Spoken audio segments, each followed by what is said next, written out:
Tonight, we leave the surface behind. Far above us, the world still feels familiar. There is moonlight on the waves, a soft wind moving across black water, and the quiet illusion that the ocean is only what we can see. But below this fragile skin of silver light, the planet changes. The warmth fades first, then the color, then the sense of distance, then the sense of safety. And somewhere beneath us now, deeper than any mountain is tall, deeper than sunlight has ever reached, deeper than most human minds can comfortably imagine, the Mariana Trench opens in silence. It is not simply a valley in the sea, it is a wound in the earth, a descending scar, vast, ancient, and so deep that the pressure below could crush steel, bend certainty, and erase the boundary between science and nightmare. We begin at the surface, where the ocean still breathes with the sky, but with every meter downward, the world above becomes less real. The blue begins to darken, the light begins to narrow, and the open sea starts to feel less like water and more like space. This is the journey to Earth's most terrifying darkness, not because it is loud, not because it is violent, but because it is patient. The trench does not chase, it does not roar, it does not need to, it waits. For centuries, humanity looked at the deep ocean and saw only mystery. A black emptiness beneath the maps, a place where old fears gathered, a place sailors filled with monsters, with giant mouths, with endless falling, with things that should not exist. And then slowly, we began to descend. Machines went first. Steel frames, our cameras, lights, instruments lowered into the dark, like questions dropped into a bottomless dream. Some returned with answers, others returned with stranger things. Shapes in the beam of a camera, movements in the pressure black water, creatures with transparent skin, jaws made for scarcity, bodies that seemed less like animals and more like whispered experiments of evolution. Down there, life does not bloom in comfort. It survives in extremity. It stretches, softens, adapts, becomes unfamiliar. And the deeper we look, the less the ocean resembles the world we know.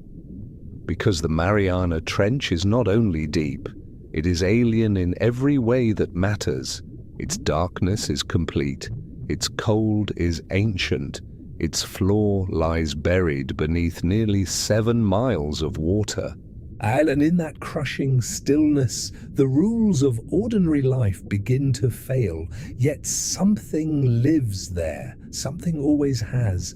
Tiny drifting bodies, pale hunters, creatures with impossible organs, impossible patience, impossible forms, a hidden kingdom of pressure and silence where each movement costs energy, and each meal may come only after long, empty waiting. To enter this world, we must surrender the surface.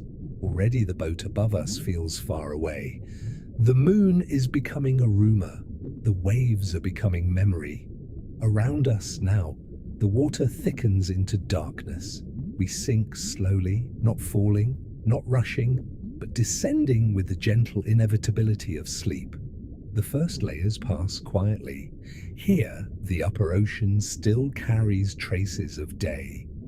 Faint light filters around us, blue and weak, and small silver fish flicker in the distance like scattered thoughts. The world is dim, but still alive in a familiar way, then deeper. The blue darkens into cobalt. The warmth leaves the water entirely. The last reflections from above begin to break apart, and the sea around us grows wider, emptier, colder. This is where many journeys would end, but ours has only just begun. because somewhere far below, beyond the reach of normal diving, beyond the comfort of submarines built for easier depths, beyond the bright kingdoms of coral and current, lies Challenger Deep, the lowest known point on Earth, a place so remote, so oppressed by pressure, that even calling it a place feels too simple. It is more like an absence, a great downward silence, a final chamber beneath the world. And when explorers reached toward it, they did not find emptiness, they found tracks of life. That is what unsettles the mind most. Not that the trench is dark, not that it is cold, not that it could break almost anything we send into it, but that something is already waiting there. Something adapted, something ancient in design, something that never needed sunlight, never needed warmth, never needed us to understand it. Tonight, we follow that path downward, past the fading blue, past the midnight zone, past the layers where ordinary creatures disappear and stranger forms begin, down into pressure so immense it turns survival into a miracle. And as we descend, the ocean will reveal itself piece by piece, its creatures, its silence, its hidden flaw, its terrible beauty, and eventually what they found there. So breathe slowly now. Let the surface go. Let the last light drift upward and begin the long descent into the Mariana Trench. We continue downward. The surface is gone now, not physically, not yet beyond reach in distance alone, but emotionally, spiritually, almost completely gone.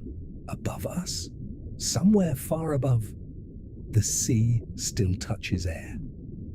The wind still moves, the moon still reflects, but none of that belongs to this place anymore. Here, the ocean has become its own world. The last usable light drifts around us in thin blue strands, fainter with every meter, weaker with every breath, until even the idea of daylight begins to feel imagined.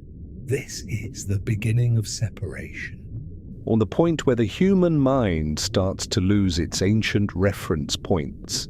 There is no horizon here, no up in the way land creatures understand up, no trees, no stone walls, no comforting shapes, only water and depth and the growing sensation that the planet is opening beneath us. The descent remains gentle, steady, measured, a slow surrender. But the ocean around us is changing faster now. Pressure increases with astonishing speed. At sea level, our bodies live beneath a single atmosphere of weight. Here, with every 10 meters downward, another atmosphere is added. At 100 meters, the pressure is already many times what we know above. At 1,000 meters, it becomes something the body could never endure unprotected. And still, the Mariana Trench lies far below. And this is what makes the deep ocean so difficult to imagine. Distance alone does not define it, pressure defines it, darkness defines it, isolation defines it. The trench is not terrifying because it is merely deep. It is terrifying because every layer downward becomes less forgiving, less familiar, less compatible with the life we call normal. We pass through the final borders of the sunlit zone. Fish still appear here and there, but not in bright schools now. They seem more distant, more uncertain. Their bodies catch what little blue remains, then vanish again into dim water. A jelly drifts by us, almost motionless, its bell faint as glass, its long threads hanging like delicate wires in a cathedral of cold. For a moment it glows with borrowed light, then it disappears.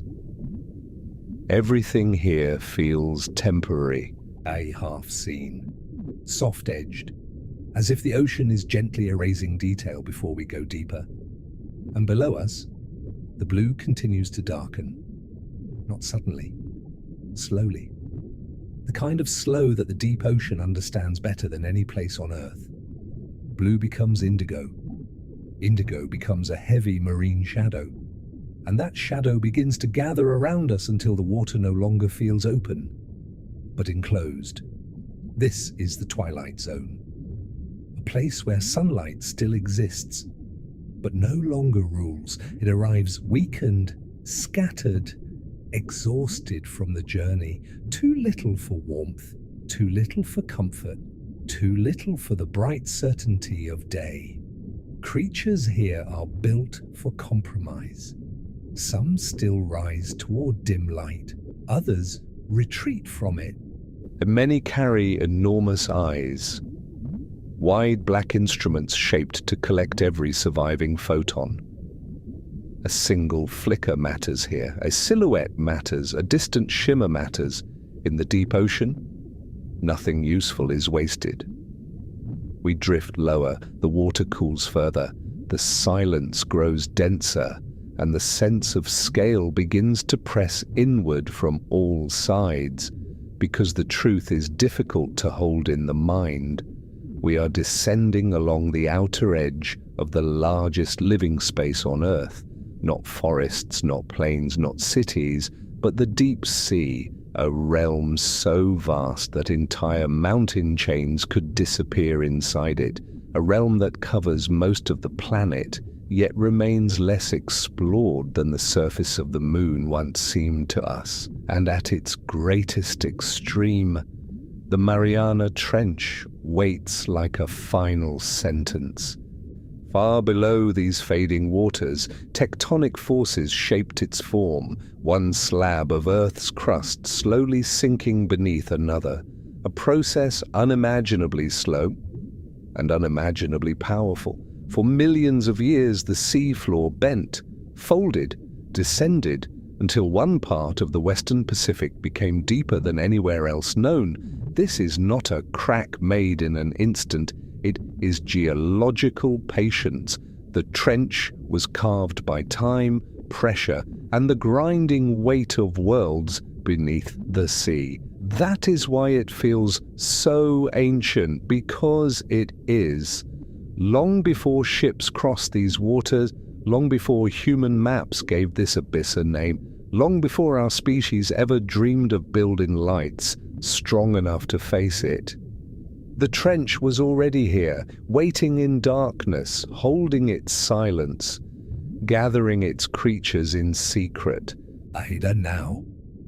As our descent continues, the last threads of natural light begin to fail completely. Shapes no longer appear with clarity. Only suggestions remain. A movement at the edge of vision, a silver blink, a body that vanishes before the mind can name it.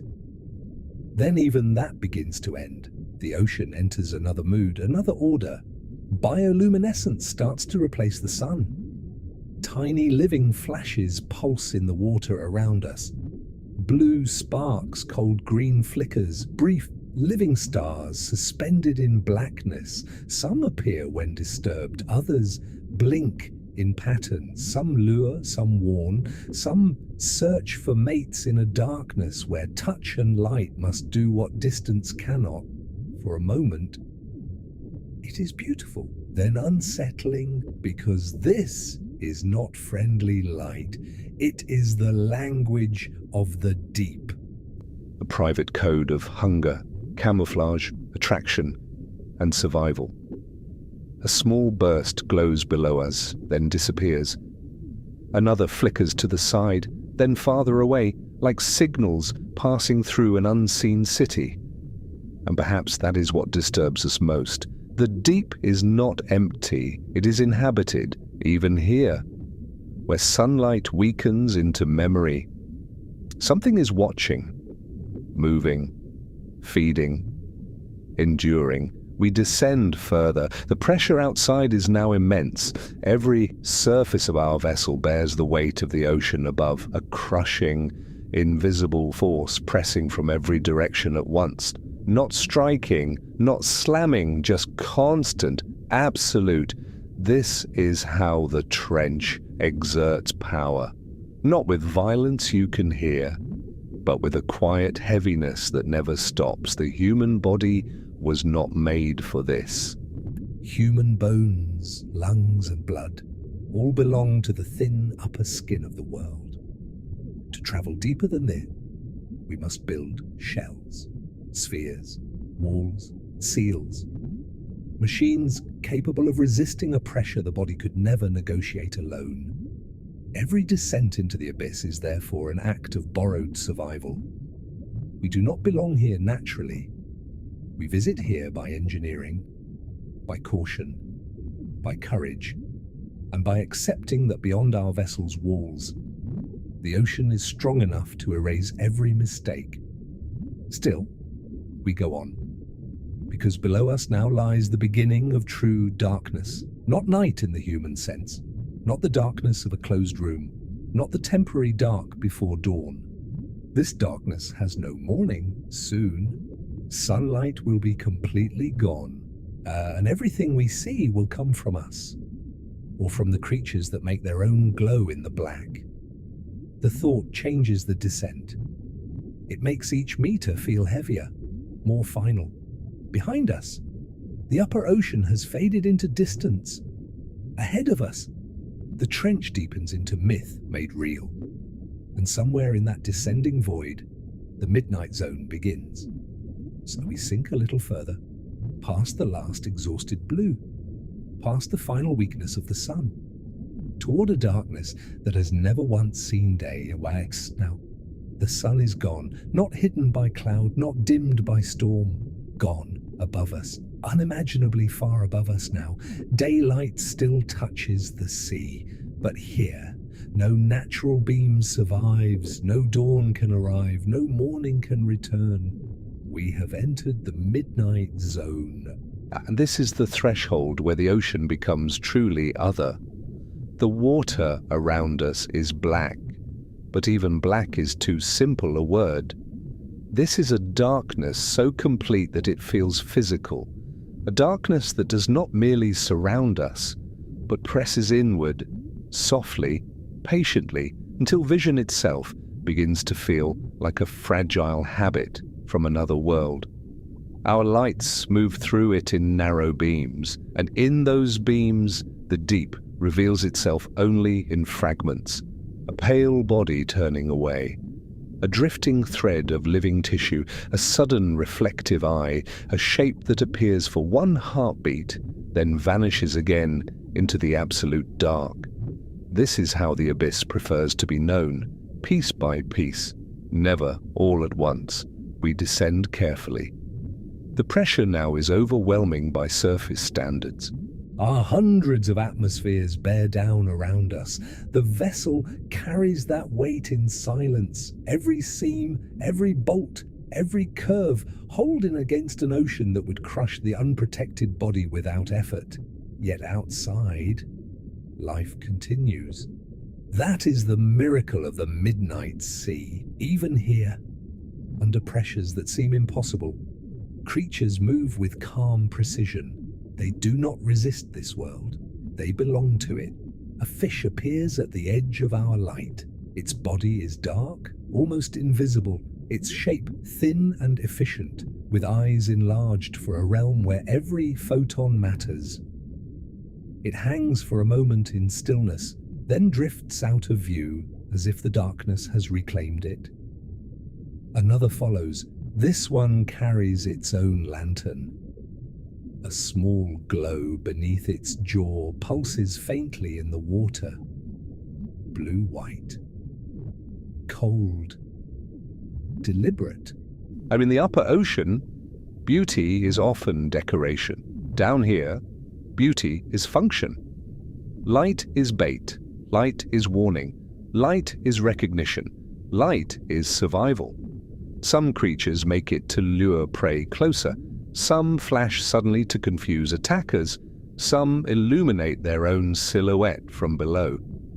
softening their shadow against the faintest traces of distant light far above. Some use rhythm, little blinking codes exchanged in darkness, vast enough to swallow sound and distance alike.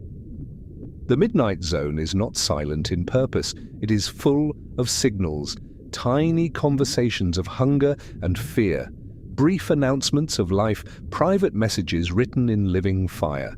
We drift deeper still. The beam catches a jelly, long and delicate, trailing ribbons through black water, or its body glows with an inner softness that seems almost holy. No muscles wasted, no movement hurried. It simply drifts, as though surrender itself has become an art form. Then something larger passes beneath us. Only part of it enters the light, a curve of body, a slow fin movement, a mouth too large for comfort. Then it is gone. That is the emotional truth of this place. The midnight zone never fully introduces its inhabitants. It lets us glimpse them, and the mind does the rest. This is why humans have always feared the deep dark more than the empty sky. The sky feels open, the deep sea feels occupied. Something may always be just beyond sight. Something may always be below. This ancient discomfort is not irrational. For millions of years, evolution here has followed a different logic than the one above. Food is rare. Distance is vast. The pressure never relents. To survive, bodies become specialized, strange, intensely economical. Large jaws appear where opportunity is rare. Expandable stomachs evolve to accept any meal because there may not be another for days or weeks. Soft bones, gelatinous tissues, reduced muscles, delicate frames, all shaped by a world where conserving energy matters more than beauty, and where the heavy structures of shallow water life become unnecessary burdens. In the midnight zone, scarcity writes the body. A thin, transparent creature drifts into view. Its organs are faintly visible within it, arranged like ghostly machinery under glass. Its skin reflects almost nothing. Its presence seems less like an animal and more like an idea briefly given shape. Then our light moves, and it disappears. We continue down. Above us now lies a column of water so immense that mountains could stand within it and still remain submerged. That thought is difficult to keep hold of for long. The mind resists scale like this. It prefers cliffs it can see, valleys it can map, skies it can measure with the eye. But the trench does not offer those comforts. It asks for surrender, not panic, not drama. Just surrender to the truth that Earth contains spaces larger, darker, and more extreme than everyday thought allows. Ahead of us, tiny blue sparks appear again, then more. A constellation of bioluminescent flashes forms in the black around us, appearing and vanishing with no pattern we can fully understand. Some are close enough to feel intimate. Others flicker far beyond the beam, suspended in darkness like stars that forgot the sky. It is beautiful. And because it is beautiful, it is also unsettling. Beauty in the trench is never innocent for long. Each light implies a body. Each body implies a need. Each need implies a life unfolding in hidden ways beyond our understanding. The great oceanic dark is not dead space. It is a kingdom of patient metabolism, a realm where creatures spend little, waste nothing, and wait as long as they must. Many feed on marine snow, the endless drift of falling particles from above, fragments of plankton, bits of waste, strands of tissue, like the remains of lives lived closer to sunlight. To the surface world, such debris would seem trivial. Here, it is sustenance. An entire ecosystem survives on the slow rain of what the upper ocean lets go, and sometimes something larger falls. The body of a fish, the corpse of a squid, even the sinking mass of a whale. When that happens, the deep responds. Scavengers arrive, soft-bodied feeders gather. The dark floor becomes briefly crowded with hunger, a feast in a world usually defined by waiting. Even before we reach the trench floor, we can feel that truth growing clearer. Nothing is wasted here, not light, not motion, not death. Our vessel continues down through the midnight zone with careful steadiness. The hull carries the pressure, the instruments whisper numbers, and the lights carve a narrow tunnel through the black. And all around us, the ocean remains vast beyond reason. There is a temptation to imagine this depth as empty simply because we cannot easily see into it. But emptiness is a surface illusion. The deep is full of drifting life, full of hidden anatomy, full of invisible survival, full of hunters and scavengers and bodies so specialized they seem invented by dream instead of biology. And beneath all of it, farther down than this, the trench still waits. The Mariana Trench does not begin with a dramatic wall appearing suddenly from nowhere. It begins as a deepening of conditions, a worsening of extremes, a narrowing of possibility. Less light, more pressure. Lower temperature, greater silence. Fewer creatures, but stranger ones. As we descend through this endless midnight, we are not simply going deeper in distance. We are moving farther from the rules that shaped us, farther from sunlight, farther from warmth, farther from abundance, farther from the ordinary earth, and closer, slowly, calmly, to the Hadal world below. So let the darkness remain around us now. Let the beams drift quietly through it. Let the glowing creatures appear and disappear, because below this midnight sea, the trench is opening wider, and the deepest part of the journey is still to come. We descend further still. The midnight zone is behind us now, or perhaps more truthfully, it is above us now, fading into the unreachable dark like another life already left behind, ahead and all around. The ocean enters a condition even more extreme. And this is the Hadal zone, named after Hades, the ancient underworld.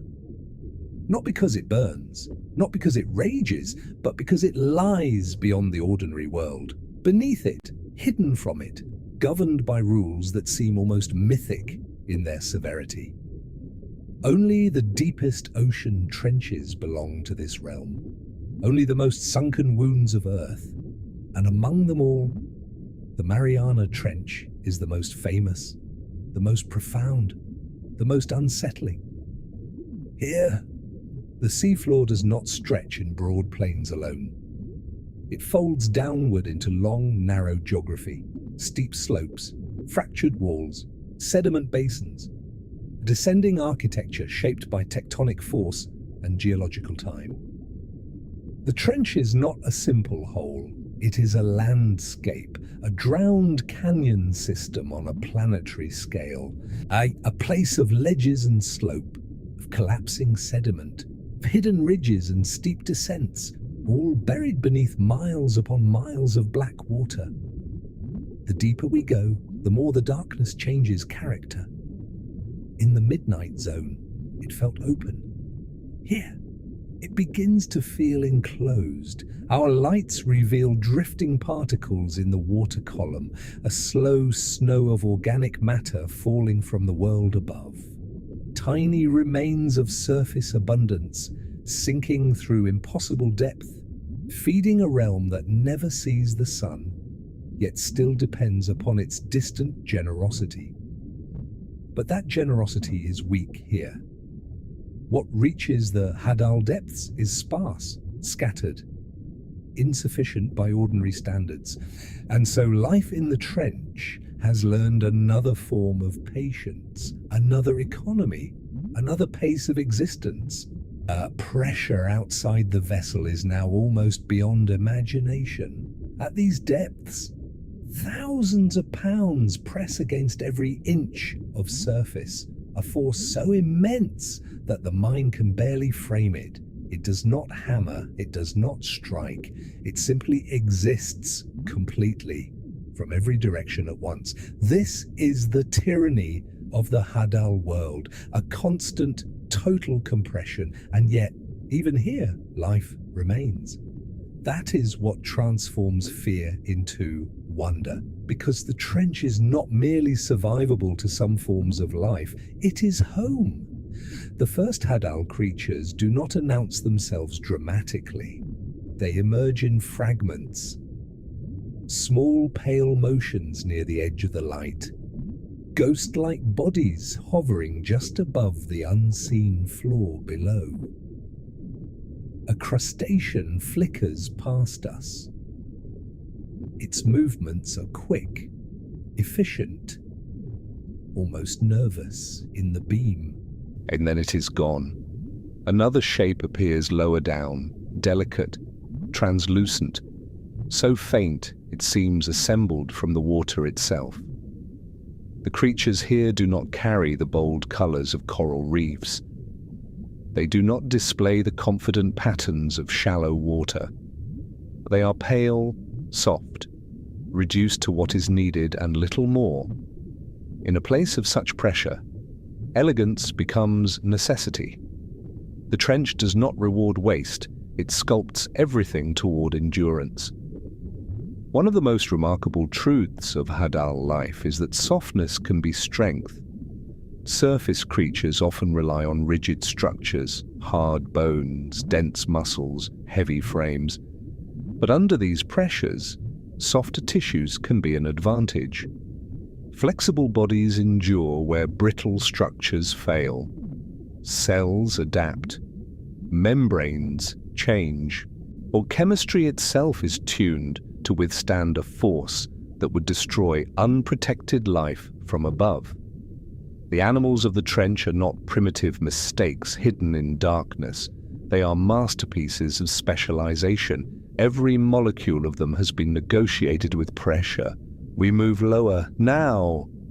At last, the beam begins to catch the signs of a bottom, not a bright sea floor, not a clear landscape, only a suggestion at first, a dim pale surface far below, a soft reflected glow where our light touches sediment. It feels unreal after so much endless water, so much black descent. The idea of a floor seems almost impossible, but there it is, the trench bed, still distant below us, still half concealed by darkness and suspended particles, but unmistakably there, a world beneath the world. And the seafloor here is not lively in the way humans instinctively imagine life. There are no forests of kelp, no bright gardens, no dancing schools of fish filling the scene with movement. Instead, there is stillness. Sediment spread like ancient dust, fine particles laid down over time so slowly, so quietly, that the floor feels less like ground and more like memory accumulating in darkness. Every grain has fallen from somewhere above. Every layer records a history no human eye witnessed. Ash from eruptions, fragments of shells, organic drift, the remains of creatures that lived and died far above the trench, all settling here at the bottom of the Pacific like soft geological rain. This place keeps what the ocean drops. And what it keeps, it transforms. A movement draws our attention to the sediment. Something small is gliding just above it. Not swimming in the energetic way of surface fish, but hovering, adjusting, conserving effort with beautiful discipline. Its body is pale, its skin almost translucent, its shape soft, understated, perfectly suited to pressure and scarcity. A snailfish, one of the emblematic lives of the Hadal zone. It does not look like a monster. That is important to understand. The trench does not need monsters to be astonishing. This small fish, fragile in appearance, almost gentle, may be among the deepest living vertebrates on Earth. No heavy armor, no great teeth, no theatrical form, just adaptation so complete, so quiet, that it can survive where nearly every other fish cannot. Its body holds special chemistry to keep proteins functioning under crushing pressure. Its bones are reduced, its tissues are soft. Its whole existence is a lesson in surrendering the unnecessary. It does not fight the trench, it yields to it perfectly. And because of that, it remains. Nearby, amphipods move over the sediment. Small scavengers, persistent, tireless, drawn to what little food reaches this depth.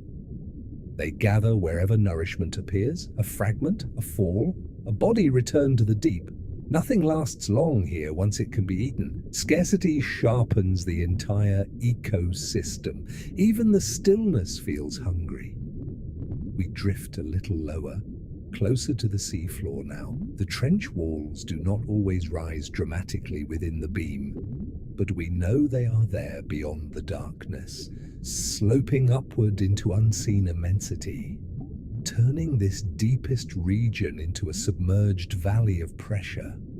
There is something psychologically powerful about that shape.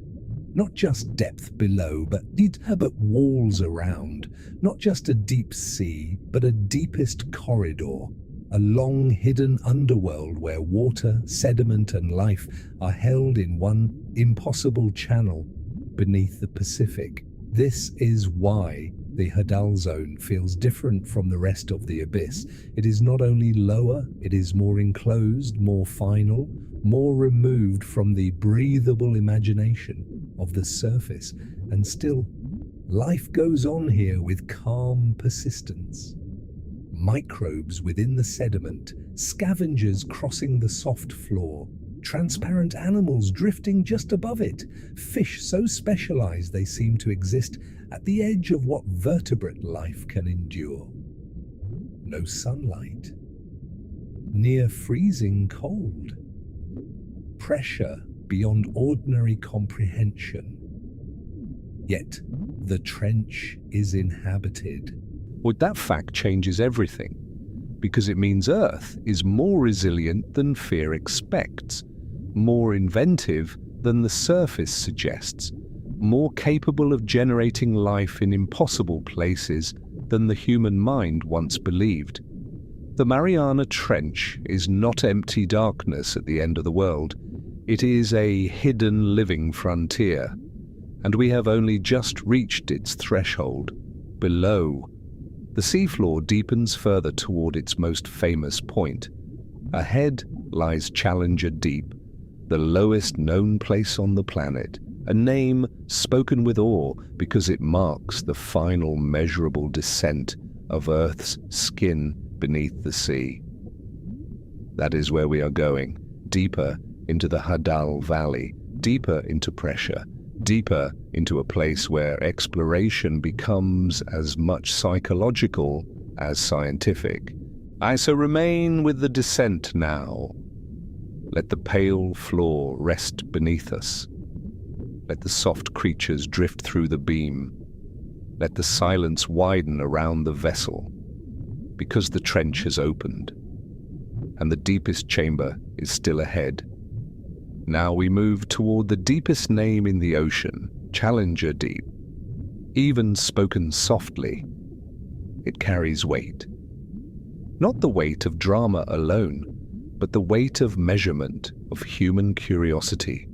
of all the descents, calculations, risks and instruments that slowly revealed where the seafloor falls farther than anywhere else known on Earth. This is the innermost chamber of the Mariana Trench, its most famous depression, its final downward answer. And as we approach it, everything feels quieter. It's not because sound has vanished completely, but because the mind itself begins to lower its voice in places like this. Some environments invite speech, others invite silence. Challenger. Deep asks for silence. Our vessel continues forward and down with patient control. The beam stretches over the sedimented floor, soft, pale, almost powder-like in places, disturbed only where small lives have crossed it, or where the water itself has moved fine particles into subtle shifting forms. Nothing here looks hurried, nothing here looks careless. This is a world shaped by enormous force, but expressed through stillness. The pressure now is almost beyond language. At these depths, it is no longer helpful to compare it to surface experience. The comparison breaks. Human intuition cannot follow. And instead we feel it indirectly, in the design of the vessel, in the thickness of its walls, in the careful slowness of the descent, in the simple fact that beyond these boundaries, an unprotected human body would have no chance at all. And yet outside, in the dark sediment plains of Challenger Deep, life continues with a kind of soft defiance. A pale amphipod skims over the floor, then another, small, translucent, restless. They seem almost insignificant at first glance. But that would be a surface judgment. Down here, insignificance is often an illusion. To live at this depth is an achievement beyond spectacle. Every small movement is backed by chemistry refined across evolutionary time. Every surviving body is evidence that life has solved a problem once thought impossible. The beam drifts onward, and the floor begins to show delicate marks, lines, tiny furrows, subtle disturbances in the sediment. Tracks, the idea is strangely moving, tracks at the bottom of the world, not human tracks, not marks left by boots or wheels or mapped intention, but signs that something living has passed this way, feeding, searching, continuing its quiet existence in the deepest known place on the planet. This is often how the trench changes people, not through monsters, not through sudden terror, but through evidence of persistence. Life is here, even here, in darkness without dawn, in cold that never softens, under pressure so immense it transforms the meaning of structure itself. Still, something moves, something feeds, something leaves a trace. We glide closer to the floor. The sediment seems almost lunar now, soft and pale under artificial light, flattened into broad stretches of fine material that have fallen from above over spans too long for ordinary imagination. Some of this material drifted down from shallow waters far away. Some came from dead plankton, from microscopic shells, from fragments of distant lives that ended nearer the sun. Some may include volcanic ash, mineral particles, or the invisible remains of ages layered one upon another in the trench. Challenger. Deep is not only deep in space, it is deep in time. Every layer below us holds a slow history of descent, a record written not in words, but in settling matter. This is one reason the trench feels so ancient.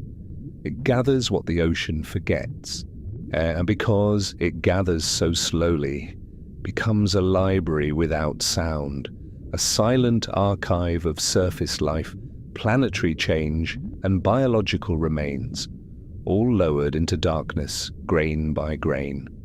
The light catches another movement, a sea cucumber, soft-bodied and patient, crosses the sediment with unhurried purpose. Its shape is simple, its rhythm gentle, but it belongs here completely. Nearby, smaller scavengers continue their work. The floor may appear empty from a distance, yet under closer attention it becomes active with miniature lives, each one tuned to scarcity, each one part of a food web so delicate that a single fallen body from above can transform the landscape for a time. Nothing is wasted here. That truth has followed us from the upper deep all the way down. But in Challenger Deep, it feels absolute. And waste is a luxury of abundance. The trench has no use for luxury. Even the bodies here often seem reduced to essentials: soft tissue, flexible form, low energy movement, chemistry built to function where pressure would disable ordinary biological processes. Some organisms rely on compound within their cells that help stabilize proteins under immense compression.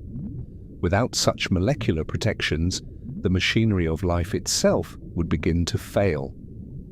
This is what makes the Hadal world so extraordinary. Adaptation here is not cosmetic.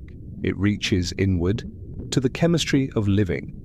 The trench does not merely shape appearance, it shapes possibility. We move deeper into Challenger Deep's broad floor region, and the scene grows stranger in its restraint. No dramatic cliffs rise in the beam, or no thunderous spectacle announces the deepest point. Instead, there is this stillness, sediment, scattered life, and the overwhelming awareness that there is nowhere lower known on Earth. That awareness changes the emotional texture of the moment. Above every mountain, there is sky. Below Challenger Deep, there is almost nothing. Only the last thin margin of seafloor beneath us, and then the deeper Earth below that. We are as close as humans can come to the planet's ultimate downward surface. This is the floor of the world ocean, the end of the water column, the deepest known resting place of liquid pressure on Earth. A place so remote that most of human history passed without anyone seeing it, or even fully believing what might live here. And yet it exists with total indifference to our astonishment. Yeah, that may be the most humbling truth of all. The trench does not perform for us. It does not reveal itself because we desire revelation. It simply is dark, cold, ancient, alive. For a moment, we let the lights remain still. Suspended over Challenger Deep, there is nowhere left to descend in the known ocean. Only this quiet, hovering over the deepest mapped place. This strange meeting between human curiosity and a realm that never needed to be witnessed in order to be real. The sea floor below looks soft enough to touch, yet between us and it lies the full emotional distance of another world. Because that is what Challenger Deep truly is. Not another planet, not another dimension. But another version of Earth, one so extreme, so hidden, so unlike the surface life that shaped us, that visiting it feels like crossing a border in reality itself. And somewhere in this dark basin, the discoveries began to accumulate. Not all at once, not in one perfect revelation, but through glimpses, samples, camera footage, pressure-tested missions, recovered instruments, and the repeated refusal of the trench to remain lifeless. What they found here, and what they continue to find, would reshape the way we understand not only the ocean, but life itself. So stay here a little longer, above the deepest seafloor, above the pale dust of ages, above the quiet tracks and scavengers and soft-bodied survivors, because from this lowest point, the trench is about to reveal what it has been keeping. We hover now above Challenger Deep. At the lowest known place in the ocean, the beam of our light settles over pale sediment, over tiny tracks, over soft-bodied scavengers, over a silence so complete it feels older than language. And here, in this crushing stillness, we begin to understand what they found, not one thing, not one single shocking creature waiting like a secret in the dark. What they found was something stranger, and in many ways more powerful. They found that life had gone farther than fear expected. For a long time, the deepest ocean was imagined as a limit, a final boundary beyond which complex life might fail. The cold was too severe, the darkness too complete, the pressure too immense. The trench seemed like the kind of place where biology should end, but it did not end. And it adapted. That discovery changed everything. When cameras and instruments began returning from these depths, they did not bring back proof of emptiness. They brought back proof of persistence. Small animals crossing the sediment, crustaceans gathering where food had fallen, transparent bodies drifting in the black, Hadal snailfish existing at depths once thought impossible for vertebrate life, microbial communities enduring within the seabed itself. The deepest place on Earth was not dead, it was inhabited. And once that truth became clear, the trench stopped being only a graveyard of pressure and darkness. It became a frontier of biology. That is what made the Mariana Trench so astonishing to science. It was not merely deeper than expected, it was more alive than expected. A pale amphipod moves again across the floor below us. Its body catches the light for a moment, soft and translucent, then fades into the sediment tones. At the surface, such a small creature might barely be noticed. Here, it becomes a declaration. Life survives, life persists, life finds a way into places that human imagination once reserved only for absence. And the more researchers studied these depths, the more complicated the picture became. The trench is not populated by dramatic giants at every turn. Its truth is quieter than that, more subtle, more patient. What they found was an ecosystem built on scarcity. Food drifting downward from above, bodies falling through the water column, nutrients settling into sediment, microbes processing what the ocean delivers. Scavengers feeding quickly when opportunity appears. Fish and invertebrates adapted not for abundance, but for waiting.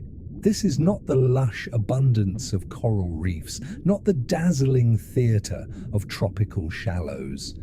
The trench is another kind of living world, a world of efficiency, a world of minimal waste, a world where every survival strategy feels sharpened by necessity. And beneath that biological story, there was another discovery. The trench preserves the truth that life is chemically flexible. To live under Hadal pressure, organisms must do more than endure physically. They must function at the molecular level in conditions that would disrupt ordinary biological machinery. Proteins must keep their shape. Cell membranes must remain workable. Internal chemistry must resist collapse under constant compression. Or in other words, what they found in the Mariana Trench was not only life. They found life rewritten for pressure. That is one of the most extraordinary facts in all of ocean science. Not because it is loud, not because it is sensational, but because it reveals something profound about Earth itself. Life does not merely occupy the planet, it negotiates with it, it changes with darkness, changes with cold, changes with hunger, changes with crushing force, and in the deepest trench on Earth, that negotiation has reached one of its most extreme forms. The beam shifts slightly, and the sediment glows pale beneath us like soft dust on the floor of a forgotten chamber. There is something humbling in that image at the bottom of all the ocean's depth. What we find is not drama for its own sake.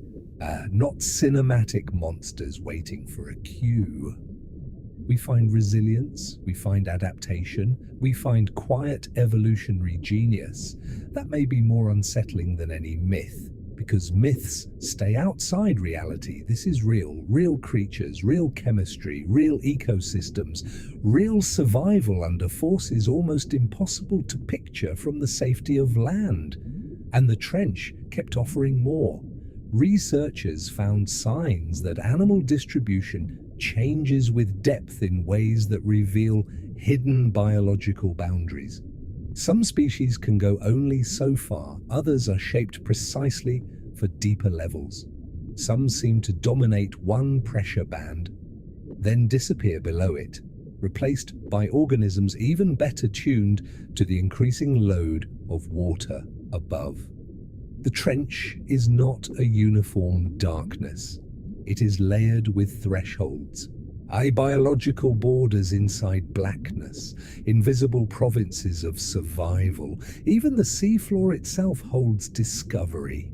Sediment samples reveal microbial activity. Chemical processes continue below the surface. Tiny forms of life operate within the mud, metabolizing, transforming material, participating in cycles hidden from all surface sight. So when people imagine the Mariana Trench as an empty pit, they miss its deeper truth. It is not a hole in the ocean. It is a living system at the edge of the possible. That is what they found. And yet, there is another side to the story. Because when humans finally reached these depths with cameras and submersibles, they found something else as well. Something that did not belong. Traces of us. The most isolated seafloor on Earth was still not beyond the reach of human consequence. Debris, pollutants, materials carried downward through the planetary system we have changed. Even here, in darkness so ancient it feels untouchable, the surface world leaves marks. This is part of what makes the trench emotionally powerful. It is both remote and connected. It feels impossibly far away, and yet it is still linked to everything above, to climate, to waste, to chemical cycles, to what falls from the productive upper ocean, to what humanity releases into the world and assumes will vanish. Nothing truly vanishes. The deep remembers. That truth settles over this place like the sediment itself. We came looking for the deepest darkness on Earth and found not emptiness, but connection. The trench is connected to the living ocean above, connected to the chemistry of the planet, connected to the evolutionary story of adaptation, connected even to us, whether we deserve that connection or not. Below our vessel, the amphipods continue. The pale floor remains undisturbed except for tiny motions. The silence holds. And in that silence, the meaning of discovery becomes clearer. What they found in the Mariana Trench was not one final answer. They found a challenge to human assumption, a challenge to the idea that extreme means lifeless, a challenge to the idea that darkness means emptiness, a challenge to the idea that the deepest place on Earth is somehow outside the story of the rest of the planet. It is not outside the story. It is the hidden ending of many stories of sinking matter, of drifting bodies, of tectonic force, of chemical adaptation, of evolution at the edge, of human curiosity descending farther and farther into blackness, only to discover that life was already there, waiting without fear. So let that truth rest with us now. At the bottom of the known ocean, in the deepest silence, at the floor of Challenger Deep, they found life, quiet life, strange life, pressure-shaped life, persistent life, and because of that, the Mariana Trench became more than a terrifying darkness. It became one of the greatest reminders on Earth that the world is still deeper, stranger, and more alive than we are comfortable imagining. Long before the trench was understood, it was imagined. Sailors crossed the Pacific without knowing what waited beneath them. And maps showed distance, currents, islands, storms, but below the hull, under miles of dark water, the deepest landscape on Earth remained invisible. For most of human history, the Mariana Trench was not a place. It was an absence, a blank beneath the sea. And yet, once we learned enough to suspect how deep the ocean might be, the blank became irresistible, because there is something in the human mind that cannot leave depth alone. We want to know what lies below the last known layer. We want to measure what cannot be seen. We want to descend where the body was never meant to go, and return with proof that the unknown has edges. This desire sent instruments first, weighted lines, echoes sounding, remote cameras, pressure-tested devices lowered into darkness with no guarantee of survival. Each mission asked a simple question. How deep is it really? And the answers, when they came, felt almost unbelievable. The numbers were so immense that they resisted intuition. More than mountains reversed into the earth, more than distance alone could explain. A vertical plunge so profound that if familiar landmarks were placed inside it, they would disappear beneath the water with room to spare. The trench was real, and it was deeper than almost anyone could emotionally grasp. But measurement was only the beginning. Eventually, human curiosity asked for something more intimate, not just numbers, presence. To know the trench through instruments is one thing. To go there, to sit inside a vessel descending through darkness toward the deepest known seafloor, is another entirely. Few people in history have done it. That fact matters because it reminds us how extreme this environment remains even now, even with modern engineering, even with all our confidence in steel, glass, and mathematics. The deep sea still demands humility, a descent to Challenger. Deep is not like travel on land. It is not even like flight through the sky. Those motions carry a sense of freedom. This kind of descent carries enclosure. A tiny sphere of survival, a sealed chamber lowered through cold black miles, no open window, no easy escape. Only trust in design, trust in engineering, and trust that every seal, every system, every surface will continue holding against the most immense pressure found anywhere in the ocean. Imagine it now. Inside the vessel, there is little room. The walls are thick, but the air feels finite. The instruments glow quietly, and outside, beyond that carefully maintained shell, the Pacific presses inward with crushing patience. Above, the world of weather and sunlight slips farther away. Communication grows more fragile. Time stretches strangely. The descent becomes psychological, because this is not merely a journey through space, it is a journey through incompatibility.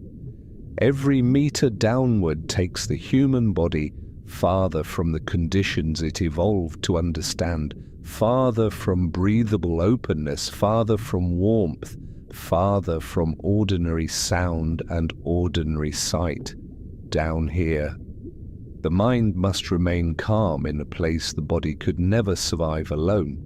That may be the true courage of trench exploration, Not action, not noise, but composure.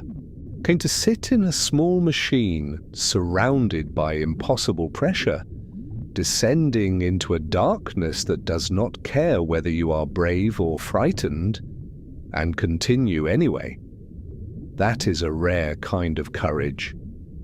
And when the first crude descents finally reached the deepest parts of the trench, what they encountered was not theatrical chaos. It was stillness, a stillness so total that it changed the emotional meaning of depth. The deepest place on Earth was not raging, it was waiting. Sediment below, darkness around, life present but sparse and subtle, a world not of spectacle but of endurance. And this often surprises people. The imagination fills extreme places with violent imagery, but the trench does not need violence to unsettle us. Its stillness is enough. Stillness under crushing pressure, or stillness at the far limit of descent, stillness in a place where no sunlight has ever arrived. That stillness becomes unforgettable, and every human visit to Challenger Deep carries with it another truth as well. We are visitors, not conquerors, not masters, visitors. The trench existed long before our species learned to speak. It shaped itself over geological time. It hosted its own ecosystems without witness. It needed no discovery in order to be real. When humans descend there, we do not complete the place. We only arrive within it briefly. That perspective matters because it protects wonder from turning into arrogance. The Mariana Trench is not impressive because we can reach it. It is impressive because even reaching it changes nothing essential about its power, its age, or its indifference. And we visit, we observe, we sample, we rise again. The trench remains. That is why footage from the deep can feel so haunting, not merely because of what appears in the beam, but because of what remains outside it. No light we bring can reveal the whole. No camera sees everything. No expedition finishes the mystery. There is always more darkness beyond the edge of the frame, more sediment beyond the visible floor, more life hidden in the mud, more slow biological negotiations unfolding where our instruments can only briefly intrude. In that sense, every descent is partial, a glimpse. A conversation started, never completed, a human sentence spoken into an ancient silence that does not answer quickly.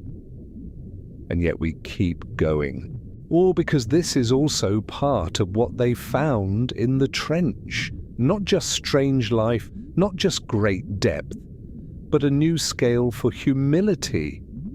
The deeper humans went, the less the ocean resembled something built for us, and the more it revealed itself as a planet within the planet.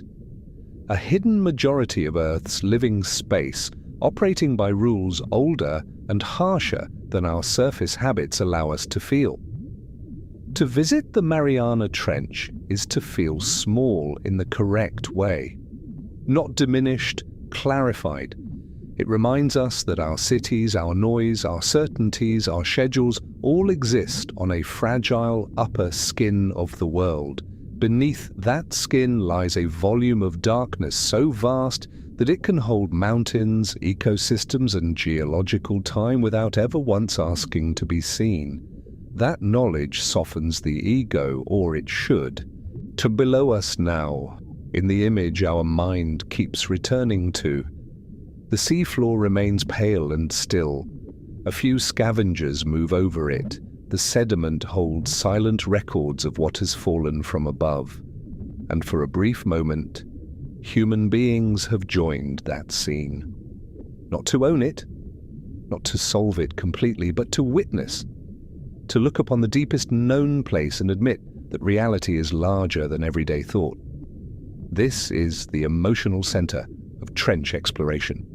Wonder joined to restraint. Knowledge joined to humility.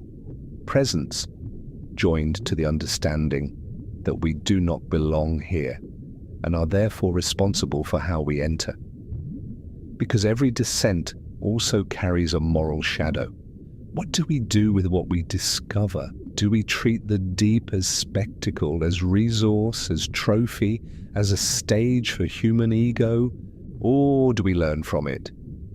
Do we let the trench teach us something about limits, about connection, about the hidden costs of what falls from the world above? These questions grow stronger the longer we remain here. The bottom of the world has a way of stripping noise from thought. Here, the essential things remain: pressure, silence, life, time, and one small vessel of human curiosity hovering in the dark. Soon, we will turn from the explorers themselves and look more closely at the creatures of this abyssal underworld, the pale survivors, the drifting scavengers, the strange biology that makes the trench feel at once quiet and almost unreal, but for now, remain in this stillness. A human presence at the deepest known point, a brief visitation, a held breath inside a sphere of survival. And all around it, the Mariana Trench continues, vast, cold, patient, as though it had always known we would come and never once needed us to. Now that we have reached the deepest world, we can finally look more closely at the lives that endure here.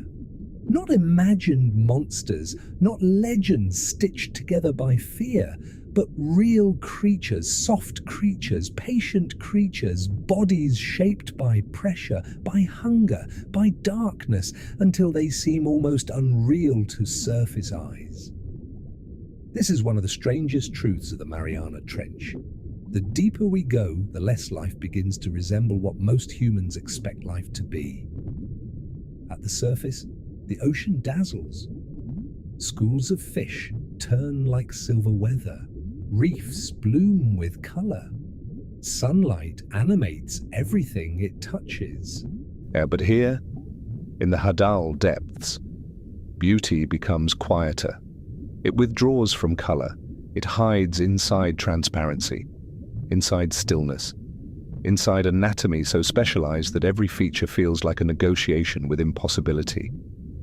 A pale shape moves over the sediment below us, small, delicate, soft-bodied. It is easy to underestimate such a creature if you come from the bright violence of shallow water nature documentaries. But the trench teaches another lesson. Subtle life can be the most extraordinary of all. The Hadal snailfish is one such example. It has become one of the quiet symbols of deep ocean endurance. A fish whose body seems almost too gentle for the pressure it survives. Its tissues are soft, its bones reduced, its form less armored than many shallow relatives.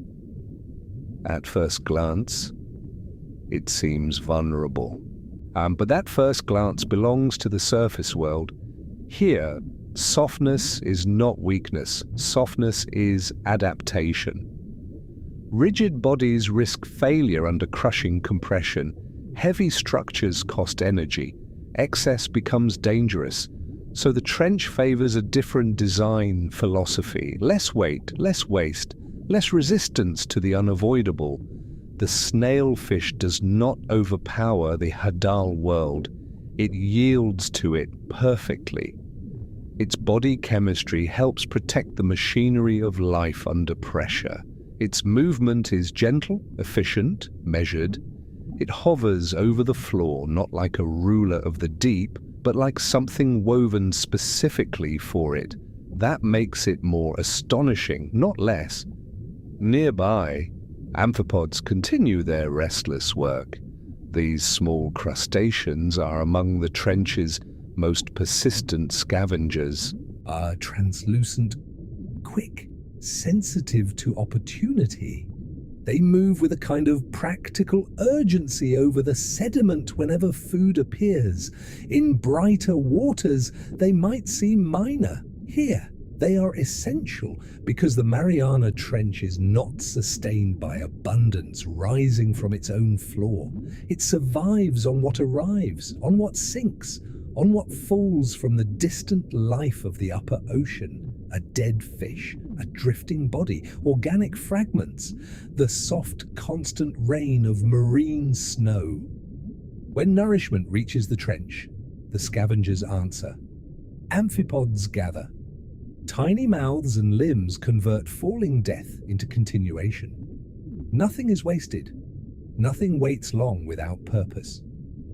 This is why the Hadal ecosystem feels so severe.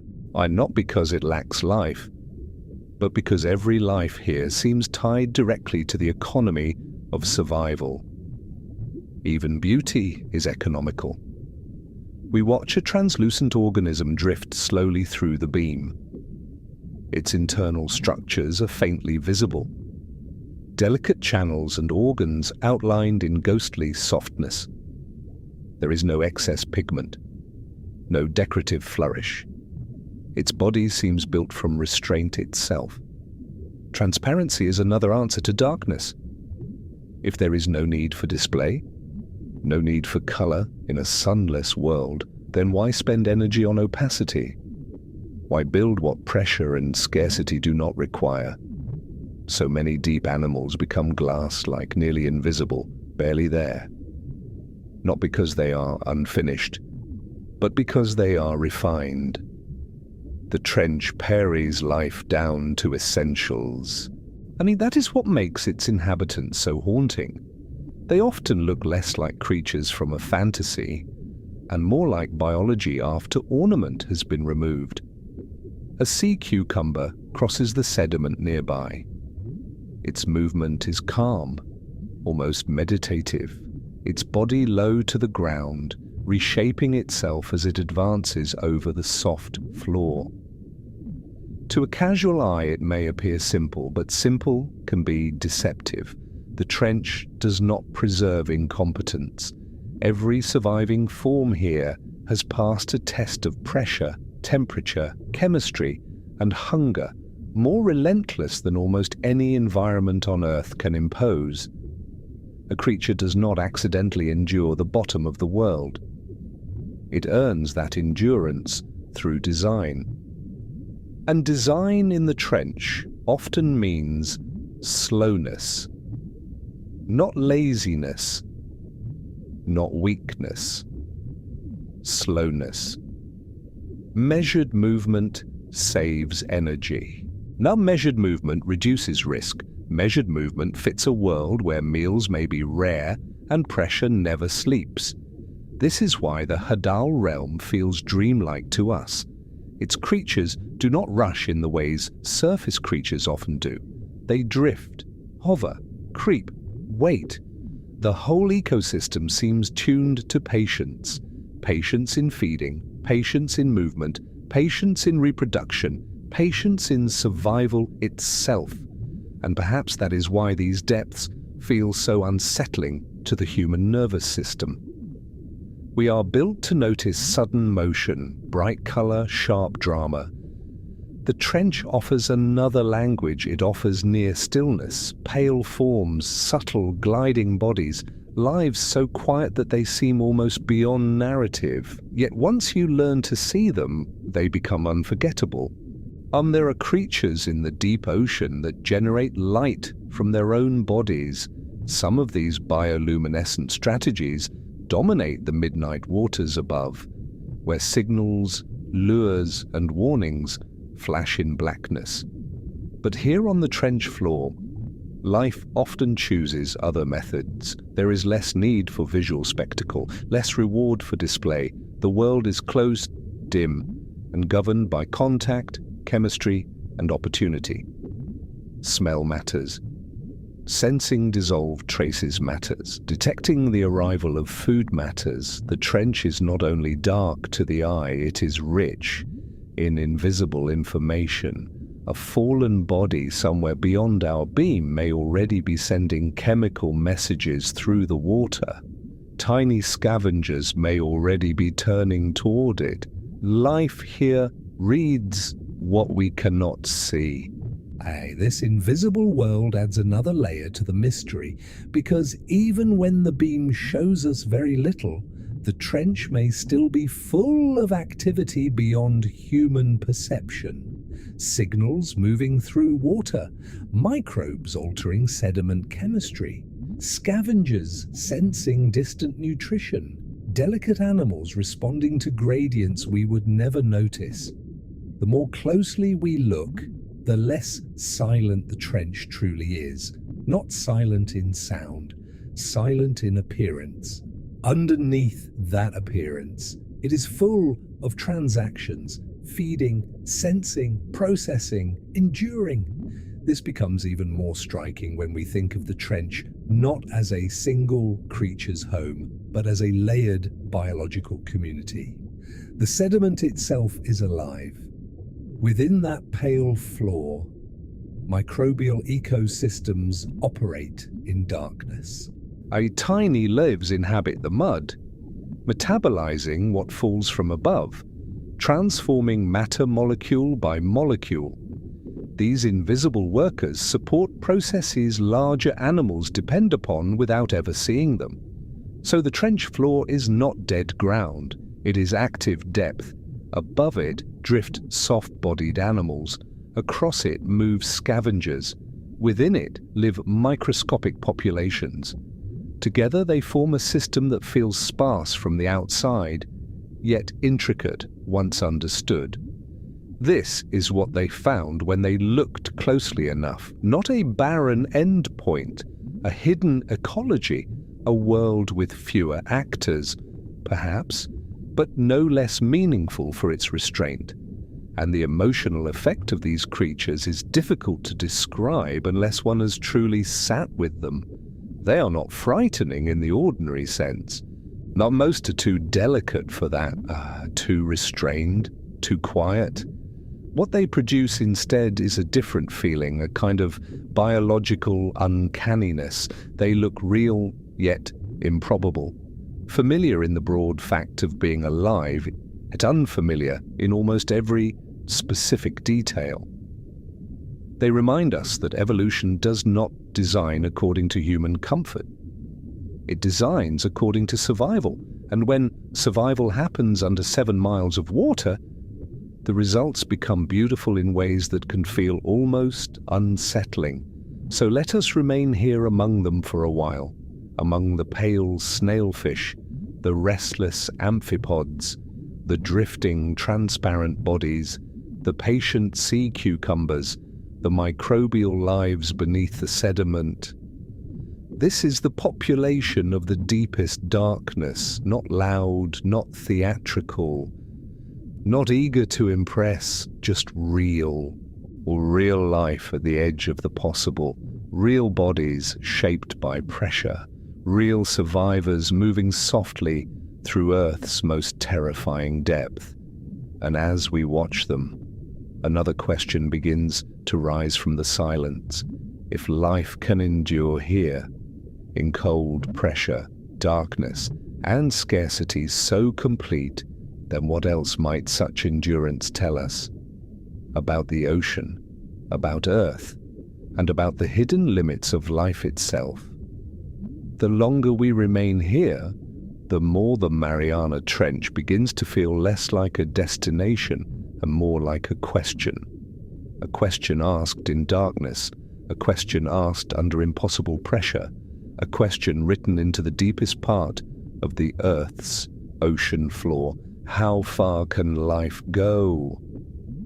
For a very long time, humanity answered that question too cautiously. We assumed life needed comfort, needed warmth, needed light, needed the familiar conditions of the upper world. And to be fair, many forms of life do, but the trench has shown us that life is not loyal to comfort. It is loyal to persistence. Give it chemistry that can work. Give it time. Give it even the narrowest opening for survival. And sometimes life will enter that opening, reshape itself around it, and remain. That is the lesson beneath us now. The Mariana Trench is not merely a place where organisms endure harsh conditions. It is a place where the definition of harsh begins to lose its meaning, because harsh for us is ordinary for them. The pressure that would instantly destroy an unprotected human being is simply background reality here. The darkness that feels total to us is not an obstacle to creatures that have never depended on sunlight. The cold that seems severe to surface minds is a stable condition in a world built around adaptation rather than preference. The trench forces us to confront an uncomfortable truth. What we call extreme may only be extreme from the perspective of our own narrow design. Life itself is broader than that. Below us, the sediment remains pale and quiet. A small scavenger crosses it, leaving a faint trace behind. It does not know it is extraordinary. It is simply alive in the place where it was shaped to live. That may be the deepest wonder of all. The trench does not contain heroes. It contains fit. Creatures fitted to pressure, fitted to scarcity, fitted to darkness, fitted to waiting. And because they are fitted so precisely, they survive where our imagination once predicted only emptiness. This has changed more than ocean science. It has changed how we think about life in the universe. Because once humans realized that life could persist in the deepest trench, in hydrothermal darkness, in freezing isolation, in buried sediments, a larger possibility opened. Perhaps life does not require paradise. Perhaps it only requires opportunity, a chemical foothold, a stable pattern, a source of energy, a way to endure. This thought reaches far beyond the Mariana Trench. It reaches to the icy moons of the outer solar system, to oceans hidden beneath frozen crusts, to dark subsurface environments on distant worlds where sunlight never enters. And if life can exist here, in one of Earth's most severe environments, then the universe may hold more living possibilities than fear once allowed. The trench does not prove alien life, but it softens our disbelief. It teaches caution against assuming too little. It teaches humility before biology. And humility, again and again, is what the trench returns us to. Humility about our knowledge, humility about our place, humility about what counts as possible. For centuries, the deepest ocean lived beneath human thought as a symbol of emptiness. Now it stands as a symbol of hidden resilience. That transformation matters because it reminds us how often the unknown is not barren, but merely waiting for a way to be seen. The lights drift slowly over the trench floor. And particles move through the beam like suspended dust in a forgotten hall. Beyond that small field of vision, the darkness remains complete. And it is precisely that darkness, that not knowing, that continues to give the trench its power. The Mariana Trench has been visited, measured, sampled, filmed, and still, it is not finished. There are depths of behavior we have not fully observed, microbial systems we have not fully described, patterns of adaptation we are only beginning to understand. The deepest ocean keeps revealing how partial every human understanding is when faced with time, pressure, and remoteness on this scale. That is why the trench remains scientifically alive, not solved, alive as a place of ongoing questions, alive as a biological frontier. Alive as a reminder that even on our own planet, discovery is far from over. This matters emotionally too. Modern life often creates the illusion that the world has been fully mapped, fully named, fully explained. The Trench refuses that illusion. It tells us that mystery still exists, not as fantasy, not as superstition, but as reality beyond the edge of ordinary access. There are still places on Earth where the mind must slow down, where certainty becomes smaller, where wonder is not childish, but appropriate. The Mariana Trench is one of those places. Perhaps that is why it lingers in human imagination so strongly, not only because it is deep, not only because it is dark, but because it restores a kind of sacred uncertainty. Down here, stripped of sunlight and noise, the planet becomes older, simpler, more truthful. Pressure, sediment, chemistry, survival, everything unnecessary falls away, and what remains is the bare structure of living persistence. A microbial cell in the mud, a snailfish hovering above the floor, an amphipod answering the scent of food, a sea cucumber crossing ancient sediment, all of them continuing without spectacle, without applause, without even the concept of being witnessed. There is something deeply peaceful in that. The Trench is terrifying, yes, but it is also clarifying. It shows us a world where life does not perform. It only persists. And persistence, quiet, patient, uncelebrated persistence, may be one of the deepest truths in nature.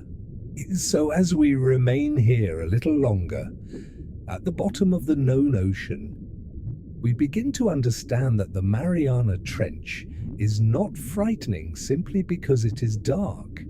It is frightening because it is real, real enough to overturn assumptions, real enough to carry life beyond the limits we expected, real enough to remind us that our everyday world is only a thin upper chapter of a much larger planetary story. Below the surface, the Earth continues in ways we rarely feel.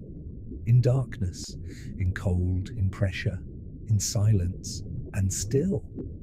It lives. That truth follows us now like a second heartbeat in the deep. Because once you know the Trench is alive, you can never again imagine the ocean as a simple void beneath the waves. You begin to feel the whole planet differently. The sea surface becomes a mask. The blue horizon becomes a veil. And beneath that veil, you sense the great hidden volume of Earth, layer after layer of descending water, ending at last in this pale trench floor where life has made a home out of the impossible. Stay with that feeling now, the widening meaning of life, the quiet persistence below us, the humility of unanswered questions, because soon we will turn from biology to another revelation of the Trench. Not what lives there, but what the deepest darkness preserves and what it remembers. The Mariana Trench is not only a place of life, it is also a place of memory.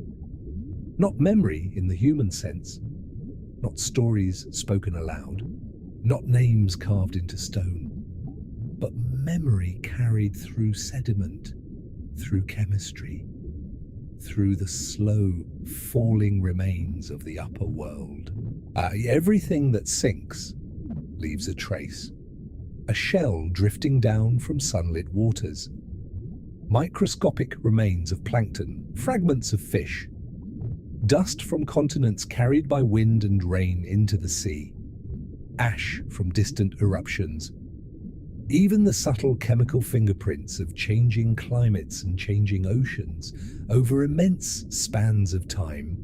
The Trench gathers these things softly, patiently, without haste. The floor beneath us is not empty ground. It is accumulated history, layer upon layer of falling matter, each one settling onto the last, building a silent archive at the bottom of the world. This is one of the strangest powers of the deep ocean. It receives what the surface lets go. Nothing dramatic is required, no sudden collapse, no single catastrophic event. Just time. A constant, gentle descent of particles, of bodies, of minerals, of invisible remnants, all drifting downward through black water until they come to rest in places like this. The Mariana Trench is one of those final resting places, a basin of planetary memory. That idea changes how the floor looks at first. In the beam of our light, it seems simple. Pale sediment, fine particles, a calm bottom scattered with small lives. But once we understand what it really is, the simplicity disappears. This pale floor is made of countless endings, countless surface lives broken down into fragments, countless microscopic bodies, countless drifting remains of seasons, blooms, storms, migrations, deaths. Above us, the upper ocean teems with movement, currents shift, creatures feed, storms pass overhead. Sunlight drives cycles of growth and decay. And some portion of that living world eventually falls, not all at once, not evenly, but steadily enough that the deep remembers what the surface forgets. The trench remembers in particles, in layers too thin for the eye to notice from a distance, in chemistry embedded in mud, in subtle records of what once happened far above and long ago. A small cloud of sediment lifts gently where a scavenger passes below. Then it settles again. That settling feels symbolic here. This whole world is built from settling, the soft arrival of matter through time. And in that soft arrival, a library forms. Scientists read such libraries carefully. Each layer may preserve evidence of ocean conditions, biological productivity, volcanic events, and changes in the material that drifted down through the ages. The trench floor can tell stories without ever speaking. Stories of abundance above, stories of collapse, stories of slow planetary change.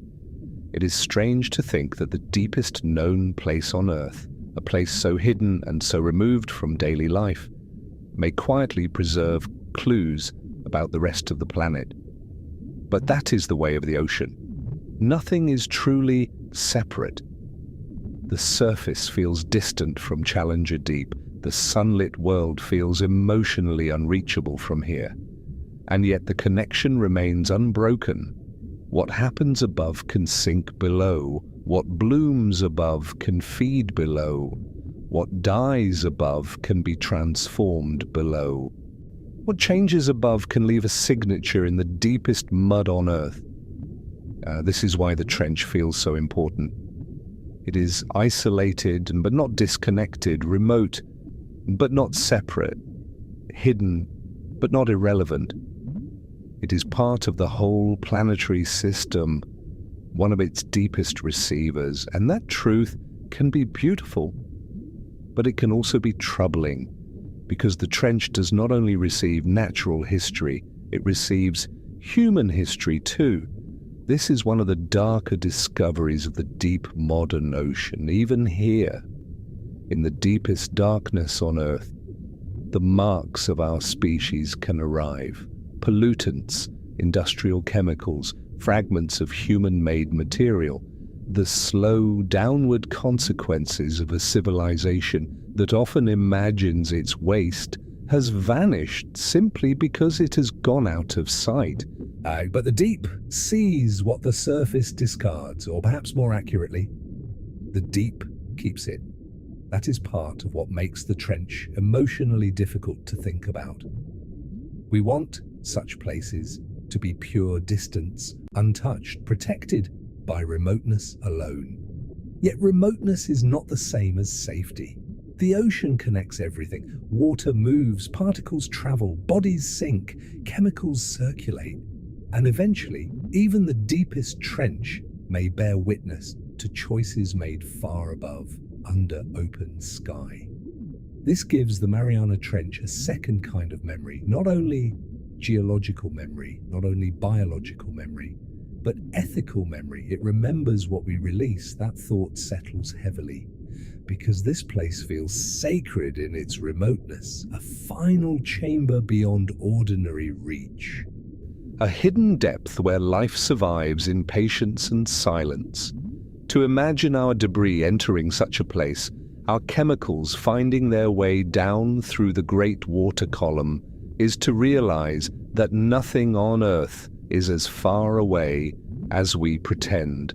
The deepest world is still part of our world. That truth can no longer be avoided, and perhaps it should not be, because to understand the trench properly, we must understand both its wonder and its vulnerability. It is easy to romanticize darkness, easy to imagine the deep as permanent, untouchable, beyond harm. But permanence is not immunity. The trench has endured for immense spans of geological time, yet the systems connected to it can still be influenced by rapid changes above.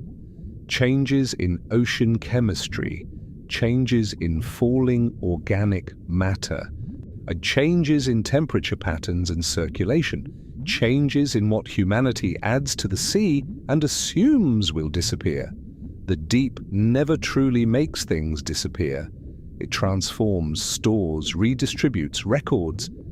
In that sense, the Mariana Trench is not just a destination for explorers, it is a witness beneath the Pacific, a witness beneath weather, commerce, war, migration, fishing, shipping, and the ordinary surface, lives of billions who may never once think of what lies this far below. All of it passes above, and some of it ends here. That is why the trench feels larger than geography. It is not simply a deep place, it is a place where the consequences of a planet can gather. And still, amid all this memory, life goes on. Amphipods move, snailfish hover, microbes work through the mud. Sea cucumbers cross the floor with patient rhythm. The archive is alive. That may be the most poetic truth of all. The trench does not merely preserve the dead, it uses the dead to sustain the living. Falling matter becomes food, settled material becomes habitat, chemical traces become part of microbial cycles. Even memory is not static here, it is metabolized. That makes the deep feel less like a grave, it's more like a hidden engine of transformation. What the surface releases, the trench receives. What the trench receives, life slowly turns into continuation. This is uncomforting in a simple way, but it is profound because it reminds us that even at the deepest known point on Earth, nothing stands outside the great circulation of matter and consequence. Yet so remain here above the pale floor a little longer. Let the suspended particles drift through the beam. Let the soft sediment below feel ancient and alive at once. Let the silence hold its records, because the deepest darkness does remember. It remembers what falls, it remembers what changes, it remembers what the world above sends down into its keeping. And soon we will move from memory to myth, from what the trench preserves to why the human imagination has always filled depths like these with fear, monsters, and wonder. Long before anyone saw the trench floor, people feared what the deep might be hiding. That fear was natural. The sea keeps its secrets better than almost any place on Earth. A mountain can be seen, a desert can be crossed, a forest can be entered. But the deep ocean hides everything. It hides its floor, it hides its creatures, it hides its true size. And when the human mind cannot see clearly, it begins to imagine. So for centuries, people filled the dark water with giant shape. Sea serpents, endless mouths, sleeping beasts, ancient things beneath ships. These stories were not only fantasy, they were emotional answers to a real feeling, the feeling of floating above something vast, something invisible, something deep enough to make the body uneasy before the mind even understands why. And that is what the Mariana Trench does better than any other place in the ocean. It gathers all of that fear into one real location. Because this is not just deep water, this is the deepest known part of the sea, a place so far below sunlight, so far below normal life, that it seems made for myth. And yet the truth is stranger than myth in a quieter way. The trench does not need giant monsters to feel frightening.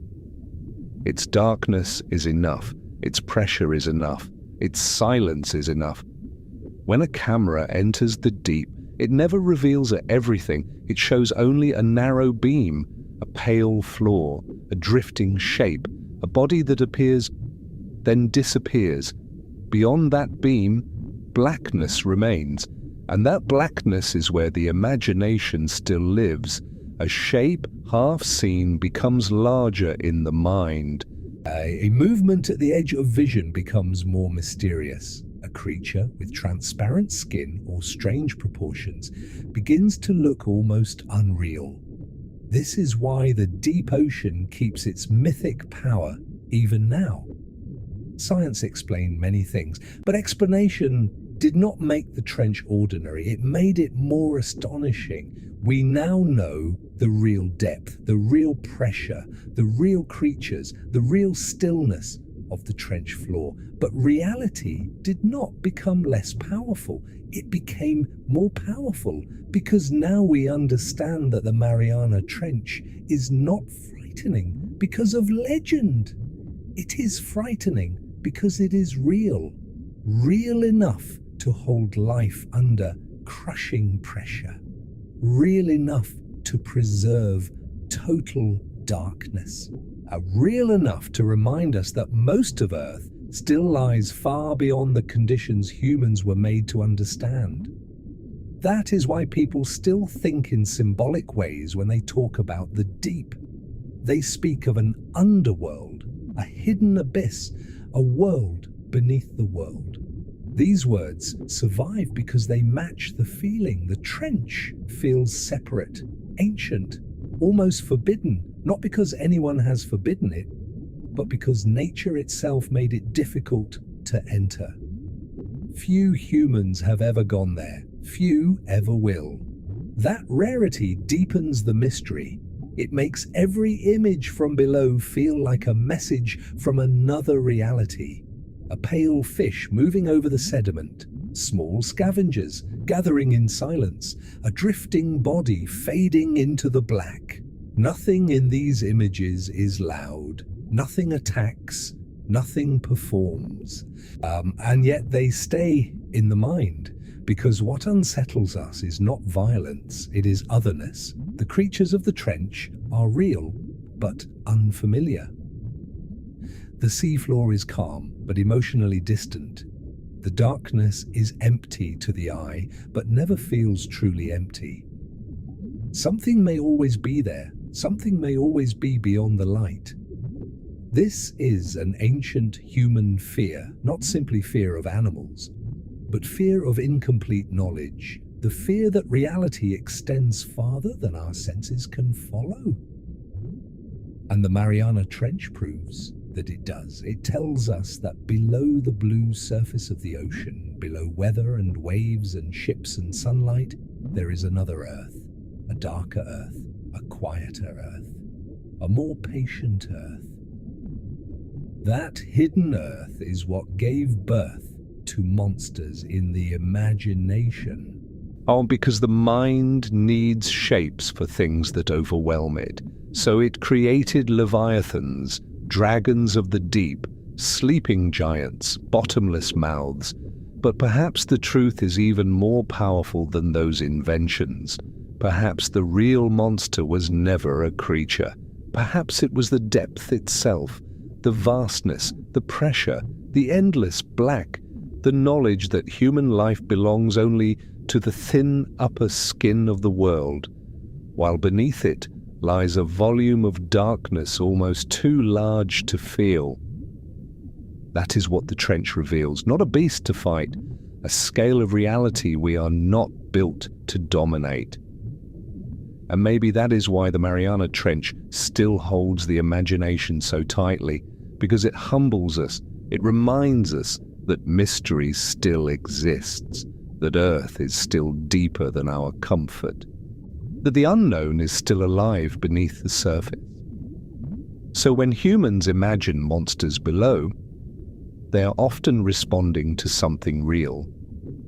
Not a literal beast in the dark, but the deep truth that the ocean remains larger, stranger, and less familiar than we want it to be. And in the Mariana Trench, that truth reaches its darkest form. Far above the trench, the surface ocean still moves under moonlight. Waves rise, wind passes, ships travel, rain falls. And to most of the world, the sea looks familiar.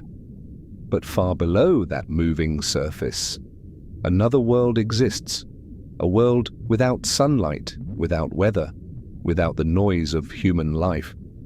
The Mariana Trench feels frightening because it is so far removed from everything we know. It is still part of Earth, yet it does not feel like the Earth we live on each day. That is what makes it powerful. It is hidden beneath ordinary life. People cross the Pacific without seeing it. Storms pass above it without touching its darkness. Whole years go by on land, while below, the trench remains cold, still, and patient. This hiddenness gives it a strange beauty. The trench does not ask to be noticed. It does not shine. It does not call upward. It simply remains. That quiet existence changes the way we think about the planet. It reminds us that the world is deeper than the surface, larger than cities, older than memory, and full of places that continue without us. Down here, life moves softly. Sediment settles slowly. Pressure never weakens. Darkness never lifts. Everything is reduced to essentials. That is why the trench can feel almost peaceful, even while it remains terrifying. There is no rush here, no crowd, no noise, only stillness and survival. A small creature crossing the pale floor of Challenger Deep may seem insignificant. But in this place, its life feels enormous, because to live here at all, in cold, pressure, and total darkness, is already extraordinary. And perhaps that is the deepest beauty of the trench. Not that it is empty, but that it is alive. Alive in silence, alive in patience, alive far below the reach of day. So when we think of the Mariana Trench, we are not only thinking of a deep hole in the sea, we are thinking of a hidden Earth beneath the visible Earth. A dark world beneath the blue world.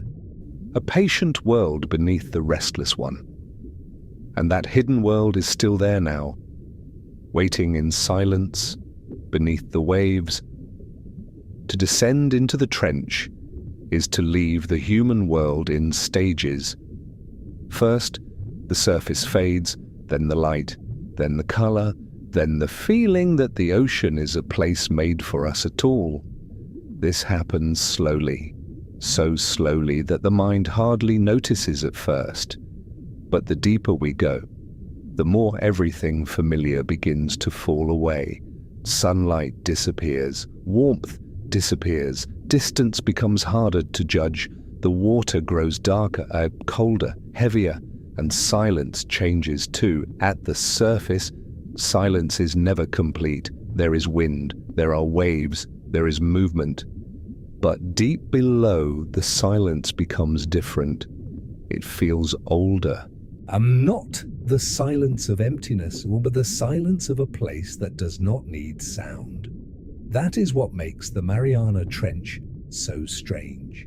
It is not only deep, it is removed from weather, removed from ordinary time, removed from almost every rhythm that shapes human life.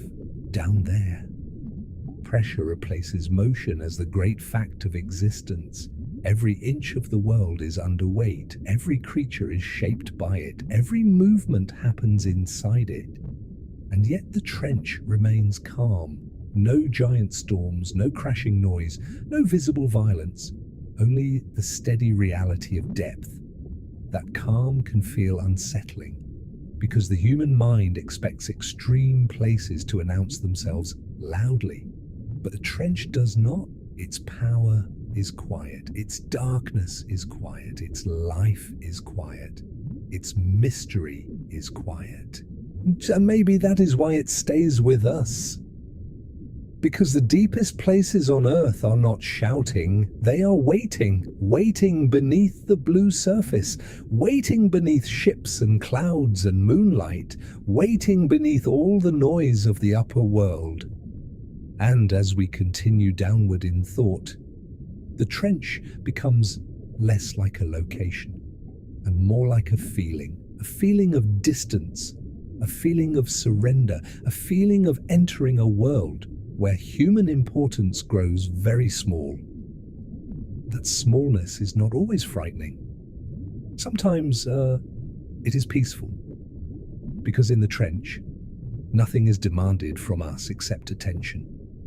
To watch the pale floor, to notice the drifting particles, to feel the scale of the dark around us. And in that stillness, the ocean reveals something simple. The deepest world is not rushed. It survives slowly. The creatures of the trench do not live dramatic lives. They do not chase sunlight. They do not move through coral forests. They do not rise in bright schools through warm blue water. They live at the edge of the possible. That is what makes them remarkable. Everything in the Mariana Trench is shaped by limits. The limit of pressure, the limit of food, the limit of light, the limit of energy. And yet life remains. A small amphipod crossing the sediment, a pale snailfish hovering above the floor, a soft-bodied scavenger waiting for something to fall from above. These are not giant creatures, they are not the monsters of old stories, but in some ways, they are more astonishing than monsters, because they are real. A real life surviving where survival seems almost impossible. The trench teaches a strange lesson. Sometimes the strongest life does not look powerful. Sometimes it looks delicate, transparent, soft, quiet. A creature does not need to be large to endure great depth. It only needs to be perfectly adapted. That is what the Hadal world rewards, not force. Fit, bodies that use little energy, chemistry that continues under pressure, movement that wastes nothing, patience that turns waiting into survival. This is why the trench feels so different from the upper ocean. The surface is full of motion. The deep is full of endurance. And perhaps endurance is the deeper kind of strength. To remain alive in darkness, to remain alive under crushing water, to remain alive where food is rare and cold never ends. That is its own form of greatness. So when we look at the trench floor, we are not looking at weakness. We are looking at one of Earth's most extreme successes. Life, still present. At the bottom of the world, at last. We rest in thought above the trench floor. This is the deepest known ground on Earth, a quiet bed of pale sediment, soft under artificial light. still beneath miles of crushing water. There is something difficult to describe about seeing such a place. Not because it is loud or dramatic, but because it is so calm. The bottom of the world is not a scene of chaos. It is a scene of stillness. Fine particles lie across the floor like dust in an ancient room. Tiny tracks disturb the surface here and there. Small scavengers move carefully through the beam. Beyond that narrow light, darkness continues in every direction. That darkness matters, because it reminds us how little of this place can ever be seen at once.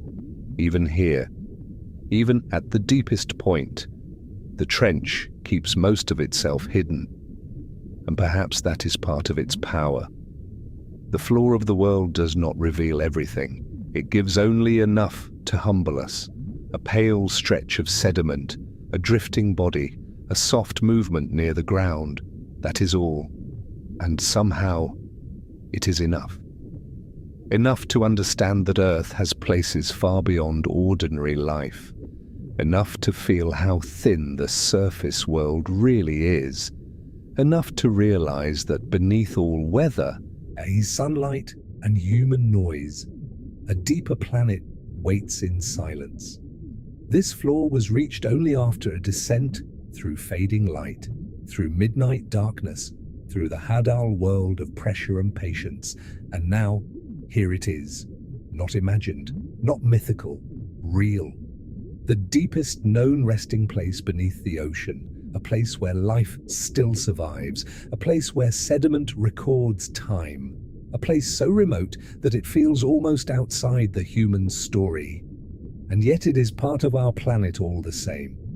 To look upon it is to feel small, but not in a cruel way, in a truthful way, because the trench reminds us that the world is larger than comfort, deeper than routine, and still full of realities that ask for silence more than explanation. So stay here for a moment longer, above the pale ground, and above the tiny tracks, above the deepest floor we know, and let the stillness of this place settle gently, like sediment falling through black water. One of the strangest truths about the Mariana Trench is that its greatest force cannot be seen. Pressure has no face, no color, no sound of its own, and yet down here it rules everything. Above the trench floor rises a vast column of water, mile upon mile of darkness stacked upward into the unreachable sea. That weight presses from every direction at once, not in sudden blows, but in a constant, total embrace. Nothing living here escapes it. Every creature is shaped by it. Every cell must function within it. Every movement happens under its endless command. For us, this is hard to imagine. Human life belongs to the surface skin of the world. We breathe thin air. We move under light pressure. We are built for openness. The trench is the opposite. It is enclosure, compression, a world where the surrounding force never rests. And still, life continues. That may be the most astonishing part. Not that pressure exists, but that something can endure it so calmly. A pale fish hovering above the sediment, a small amphipod crossing the floor, a tiny life hidden within the mud. All of them carry on beneath a weight that would destroy surface creatures instantly. This is why the trench feels almost unreal. Its conditions seem too severe for life. And yet life remains there without drama, without complaint, without even the idea that its world is unusual. To the creatures below, this pressure is not terror. It is home. When that thought changes the feeling of the deep, it reminds us that reality is broader than human comfort. What feels impossible to us may be ordinary to another form of life. So when we speak of the Mariana Trench as terrifying darkness, we are often speaking from the surface mind, from the body that was never meant to enter such a place. But the trench itself is not afraid of its own depth. It simply exists beneath the weight, calm, cold, silent. And perhaps that is why the place stays with us, because its greatest power is invisible. The darkness can be seen, the sea floor can be seen, a drifting creature can be seen, but the true force of the trench, the unbearable mass of ocean above, must be felt through imagination. It is the unseen burden that defines the world below. All and yet, under that burden, the deepest life on Earth still moves softly on. There's a kind of darkness we know on land. Night falls, rooms go dim, storm clouds cover the sky, but all of those darknesses eventually end. The darkness of the Mariana Trench does not. No sunrise reaches here. No dawn softens the black water. No beam of natural light returns after waiting. This is permanent night, and that permanence changes everything. At the surface, life is shaped by cycles, day and night, light and shadow, morning and evening. But in the trench, those rhythms are gone. There is no sunrise to guide movement, no sunset to announce rest, only cold darkness, always present, always complete. That is why the trench feels so distant from human life. It exists outside one of our oldest patterns. We are creatures of changing light. The deep is a world beyond light entirely. And yet, even here, life remains. Small animals drift through the black. Scavengers move across the floor. Soft bodies endure where no sun has ever touched them. They do not wait for morning. They do not need it. That may be one of the strangest thoughts the trench gives us. What feels unbearable to us? Total darkness, simply normal here. Creatures of the Hadal world do not live in darkness as a punishment. They live in it as a condition. Their senses, their bodies, their timing, all belong to a realm where vision matters less and patience matters more. And perhaps that is why the trench can feel peaceful as well as frightening. Because in its own way, it is free from distraction, no glare, no changing sky, no restless brightness, only stillness, only pressure, only the long quiet of a world that has never needed day. To imagine such darkness is difficult. To enter it is harder still, but once we do, even in thought, we begin to understand that the trench is not empty blackness, it is inhabited blackness, living blackness, a darkness with movement, survival, and time inside it. That is what makes it so powerful. Not simply that it is dark, but that life has learned to belong there. So remain in this night a little longer, this darkness without morning, this black water without dawn, this hidden world beneath the world, where life goes on without ever seeing the sun. In the Mariana Trench, nothing comes easily. There is no sunlight here to grow great forests of life, no bright fields of drifting plankton, no endless supply of food rising from the trench floor itself. Most nourishment comes from above. It falls slowly through the black water. Tiny particles, fragments of dead plankton, bits of waste, remains of fish and soft-bodied animals, the constant gentle drift known as marine snow. At the surface, such material might seem small, forgettable, but in the deep, it matters. It is part of what keeps the trench alive. Every falling fragment carries energy from the upper ocean down into darkness. Every sinking body becomes a possible meal. Every piece of organic matter joins the long downward movement that connects the bright sea above to the silent floor below. And this is why life in the trench must be patient. Food does not arrive quickly, it does not arrive fairly, and it does not arrive in abundance. Sometimes there is only waiting, waiting in darkness, waiting under pressure, waiting for the slow generosity of the ocean above. That waiting shapes everything. Creatures conserve energy. They move carefully. They do not waste effort on speed unless they must. The trench rewards restraint. A small scavenger crossing the sediment is not simply wandering, it is searching, reading the water, following faint chemical traces that might lead to something edible somewhere beyond the beam of light. This is a world where smell and chemistry can matter more than sight. A world where the arrival of one dead body from above may briefly transform the seafloor into a place of urgency. Amphipods gather. Soft-bodied feeders move closer. Microbial life begins its quiet work. The fallen becomes continuation.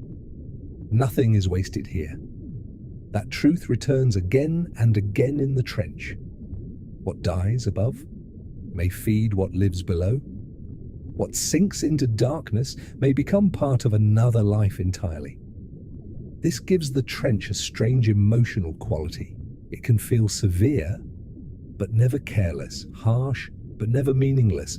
Even death is folded back into survival, and perhaps that is why the deep sea feels so ancient. Its economy is simple, its rules are strict, its patience is endless. Wait, receive, transform, endure. That is the rhythm of the trench floor. And not abundance, but persistence. Not feast without end, but long silence broken by opportunity. So when we imagine the Mariana Trench, we should not imagine only darkness and pressure.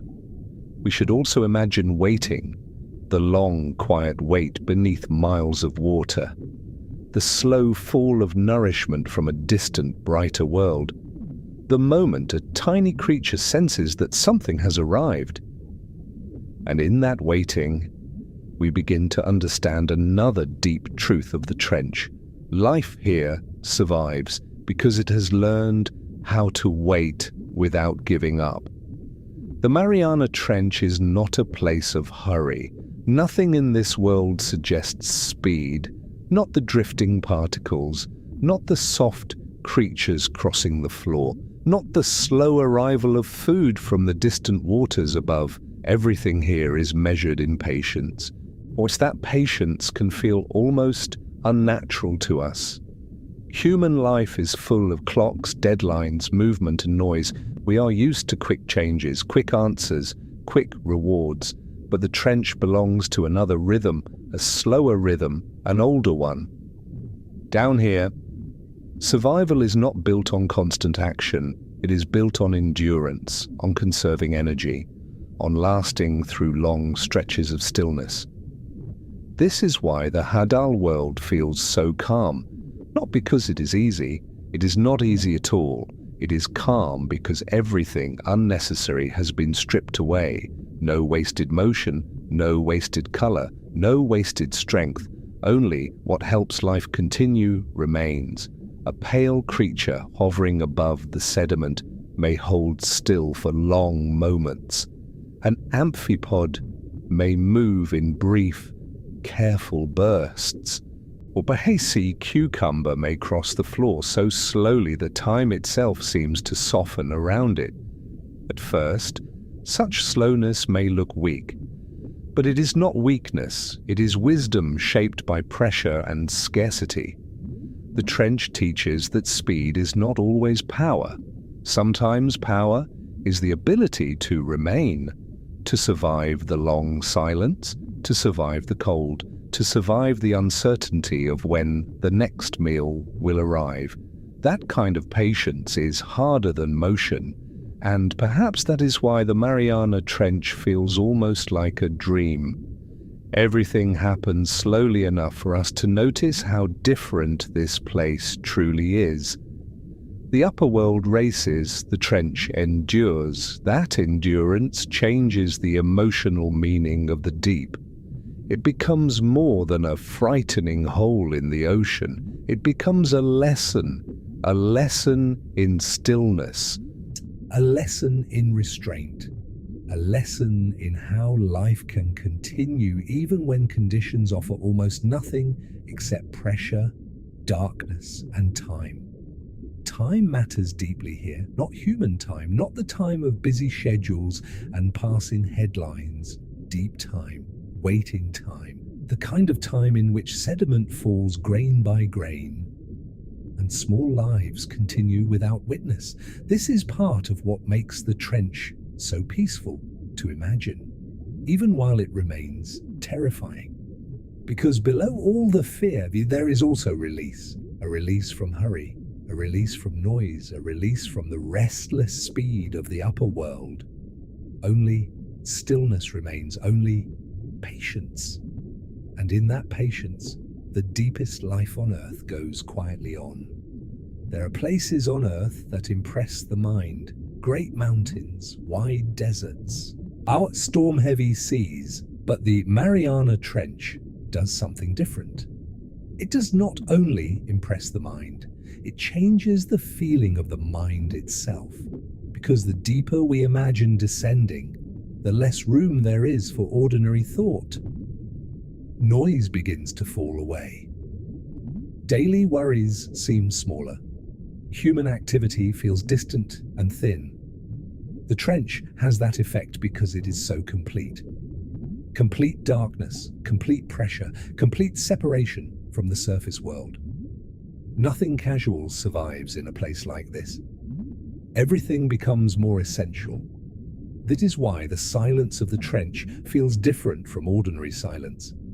It is not the silence of a quiet room, not the silence of late night on land.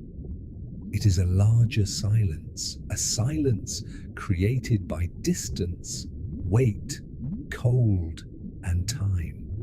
A silence that seems to come not only from the absence of sound, but from the absence of human importance. This can feel frightening at first, because we are used to living in worlds shaped around us, rooms made for us, roads made for us, lights, schedules, voices, and machines built to fit the human day. But the trench is not built for us at all. And because of that, it becomes strangely clarifying. It reminds us that Earth is not only our world, it is also the world of pressure, the world of darkness, the world of unseen life continuing far below the reach of our attention. That realization can be humbling, but it can also be calming, because in the trench, the ego has nothing to hold on to. There is no crowd to impress, no rush to follow, no surface noise to chase, only the pale floor. And the drifting particles, the small patient lives of the deep. And perhaps that is why the Mariana Trench feels so powerful in sleep documentary form. It takes the mind somewhere beyond ordinary human speed, somewhere older, slower, quieter, a place where thought itself seems to descend. The further we go, the more the ocean strips away everything extra, until at last only a few truths remain. Darkness, pressure, stillness, life. That simplicity can feel almost sacred.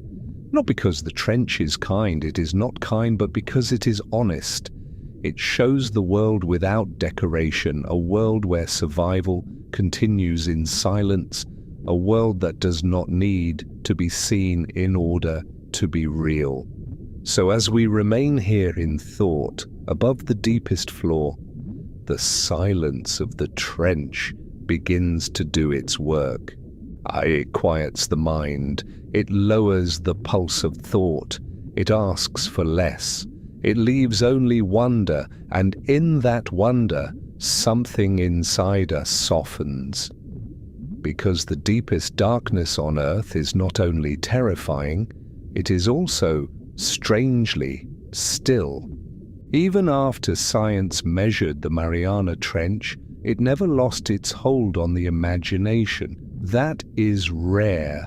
Many mysteries grow smaller once they are explained, but the trench did not become smaller, it became deeper in another way, because the truth turned out to be powerful enough on its own. The numbers are real, the pressure is real, the darkness is real, the strange, quiet life on the seafloor is real, and somehow reality still feels like myth. Perhaps that is because the trench speaks to something ancient in us, the awareness that beneath the known world, another world may exist, hidden, silent, watching nothing, needing nothing, simply waiting in darkness beyond our normal reach. Humans have always been moved by places like that. Caves, abysses, star-filled skies, frozen wastelands, and depths of ocean no eye can naturally enter. These places do not only challenge knowledge, they challenge proportion. They remind us that our daily lives happen inside a very small circle of familiarity. Outside that circle, reality grows stranger very quickly. The trench may be the clearest example of this on Earth. At the surface, the Pacific can look calm, blue water, gentle horizon, clouds passing overhead. But below that calm appearance lies a depth so severe, so dark, so remote, that it feels almost impossible to connect with the ordinary sea above it. And yet, they are the same ocean.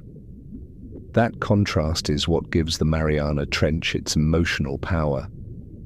It hides beneath the familiar. It exists under the waves people see every day, yet remains far beyond everyday understanding. This is why the trench stays alive in documentaries, stories, and dreams.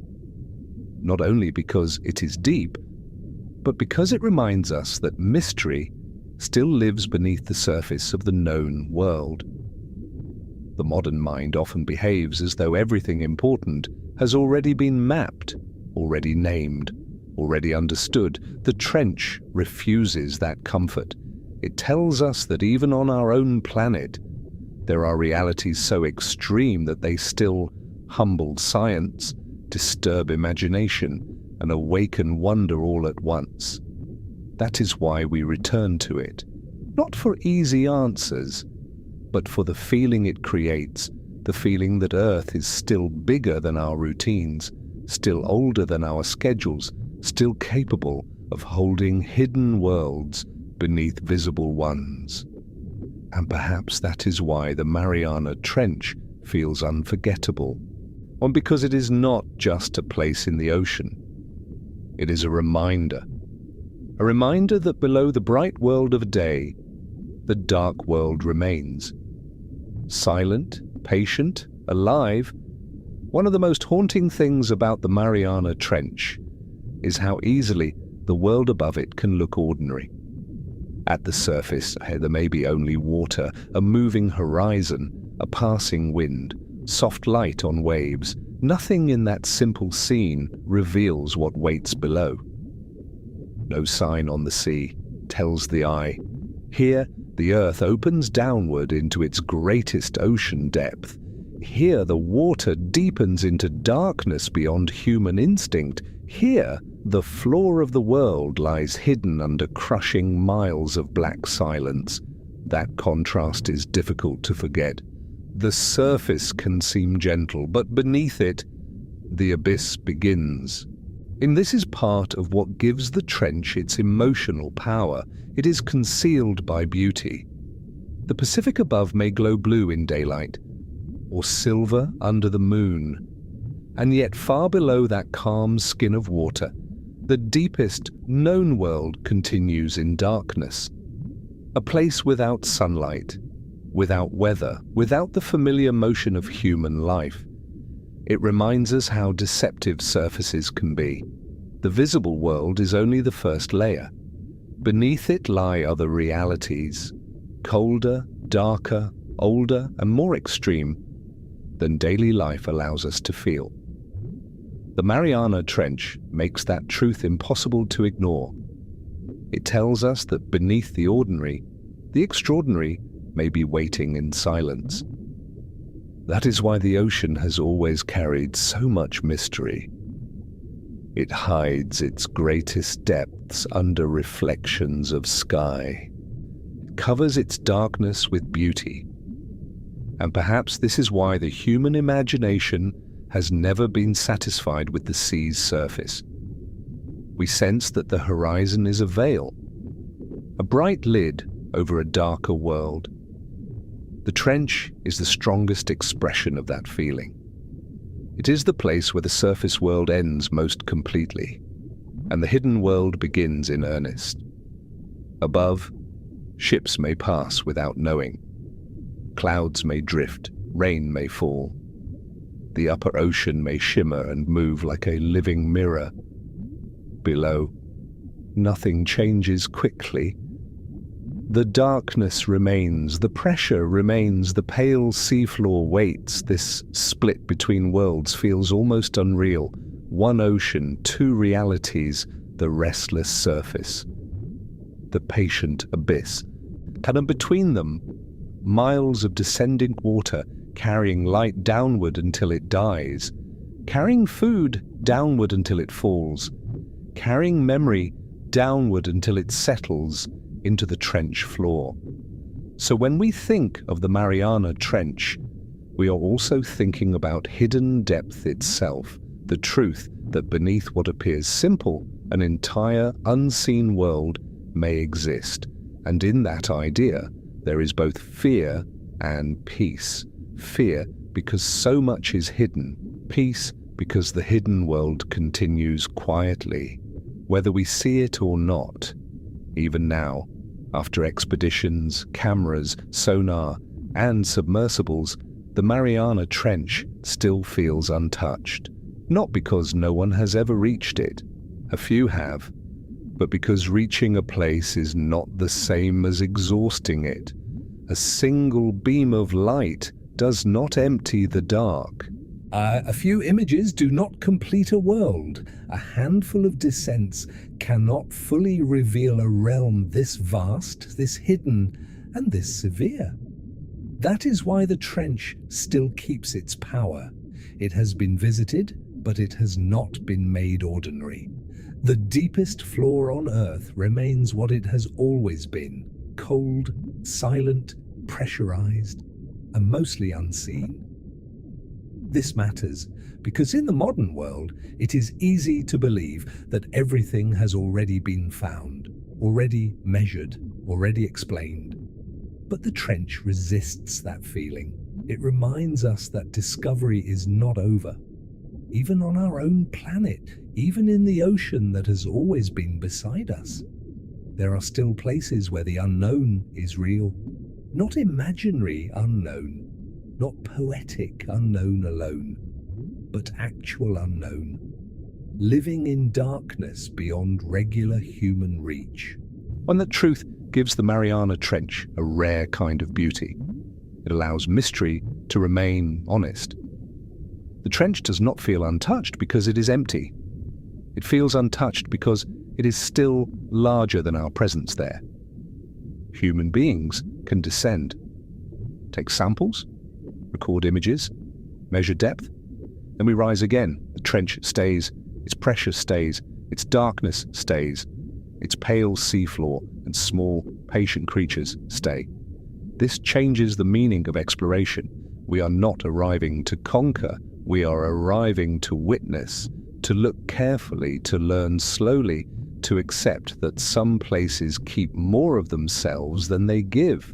That acceptance is part of the peace of the deep. The trench does not reveal everything at once. It asks for humility. It asks for patience. It asks us to understand that reality can remain mysterious without becoming unreal. So, even now, in an age of advanced tools and modern science, the Mariana Trench still feels like one of Earth's last true hidden worlds. And perhaps that is why it continues to pull at the imagination, because somewhere beneath the Pacific, the deepest darkness still exists, still alive, still quiet, still greater than the small amount of light we have brought into it. The Mariana Trench does more than show us a deep place. It changes the meaning of the whole planet. Before we think about the deep ocean, Earth can seem familiar. Land, sky, weather, cities, coastlines, forests, roads. A world we know, but once we remember the trench, that picture becomes incomplete. And because beneath the visible earth, beneath the blue surface of the sea, there is another reality. A reality of darkness, pressure, silence, and hidden life. That hidden reality is not small, it is enormous. The deep ocean is not a minor corner of the world, it is one of its greatest spaces, and the Mariana Trench stands at the most extreme edge of that space. That is why it stays in the mind. It forces us to stop thinking of Earth only as a surface. And we begin to feel the planet vertically, not just across land and sea, but downward, down through light, down through cold, down through black water, down to the pale seafloor where tiny lives continue under impossible weight. That downward feeling is powerful. It reminds us that much of reality is hidden below appearance.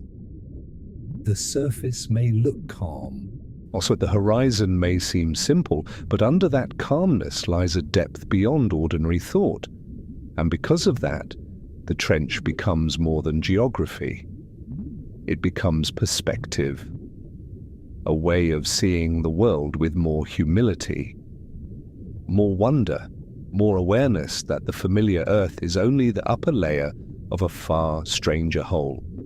This can feel unsettling, but it can also feel beautiful, because it means the planet is still larger than routine, still deeper than habit, still able to surprise us. The Mariana Trench is proof of that. It tells us that even now, with all our maps and machines, Earth remains partly hidden from us. Not hidden because it is imaginary, hidden because it is vast.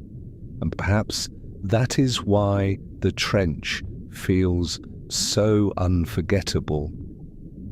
It does not only show us darkness below, it teaches us that the world itself is deeper, stranger, and more mysterious than the surface ever suggests.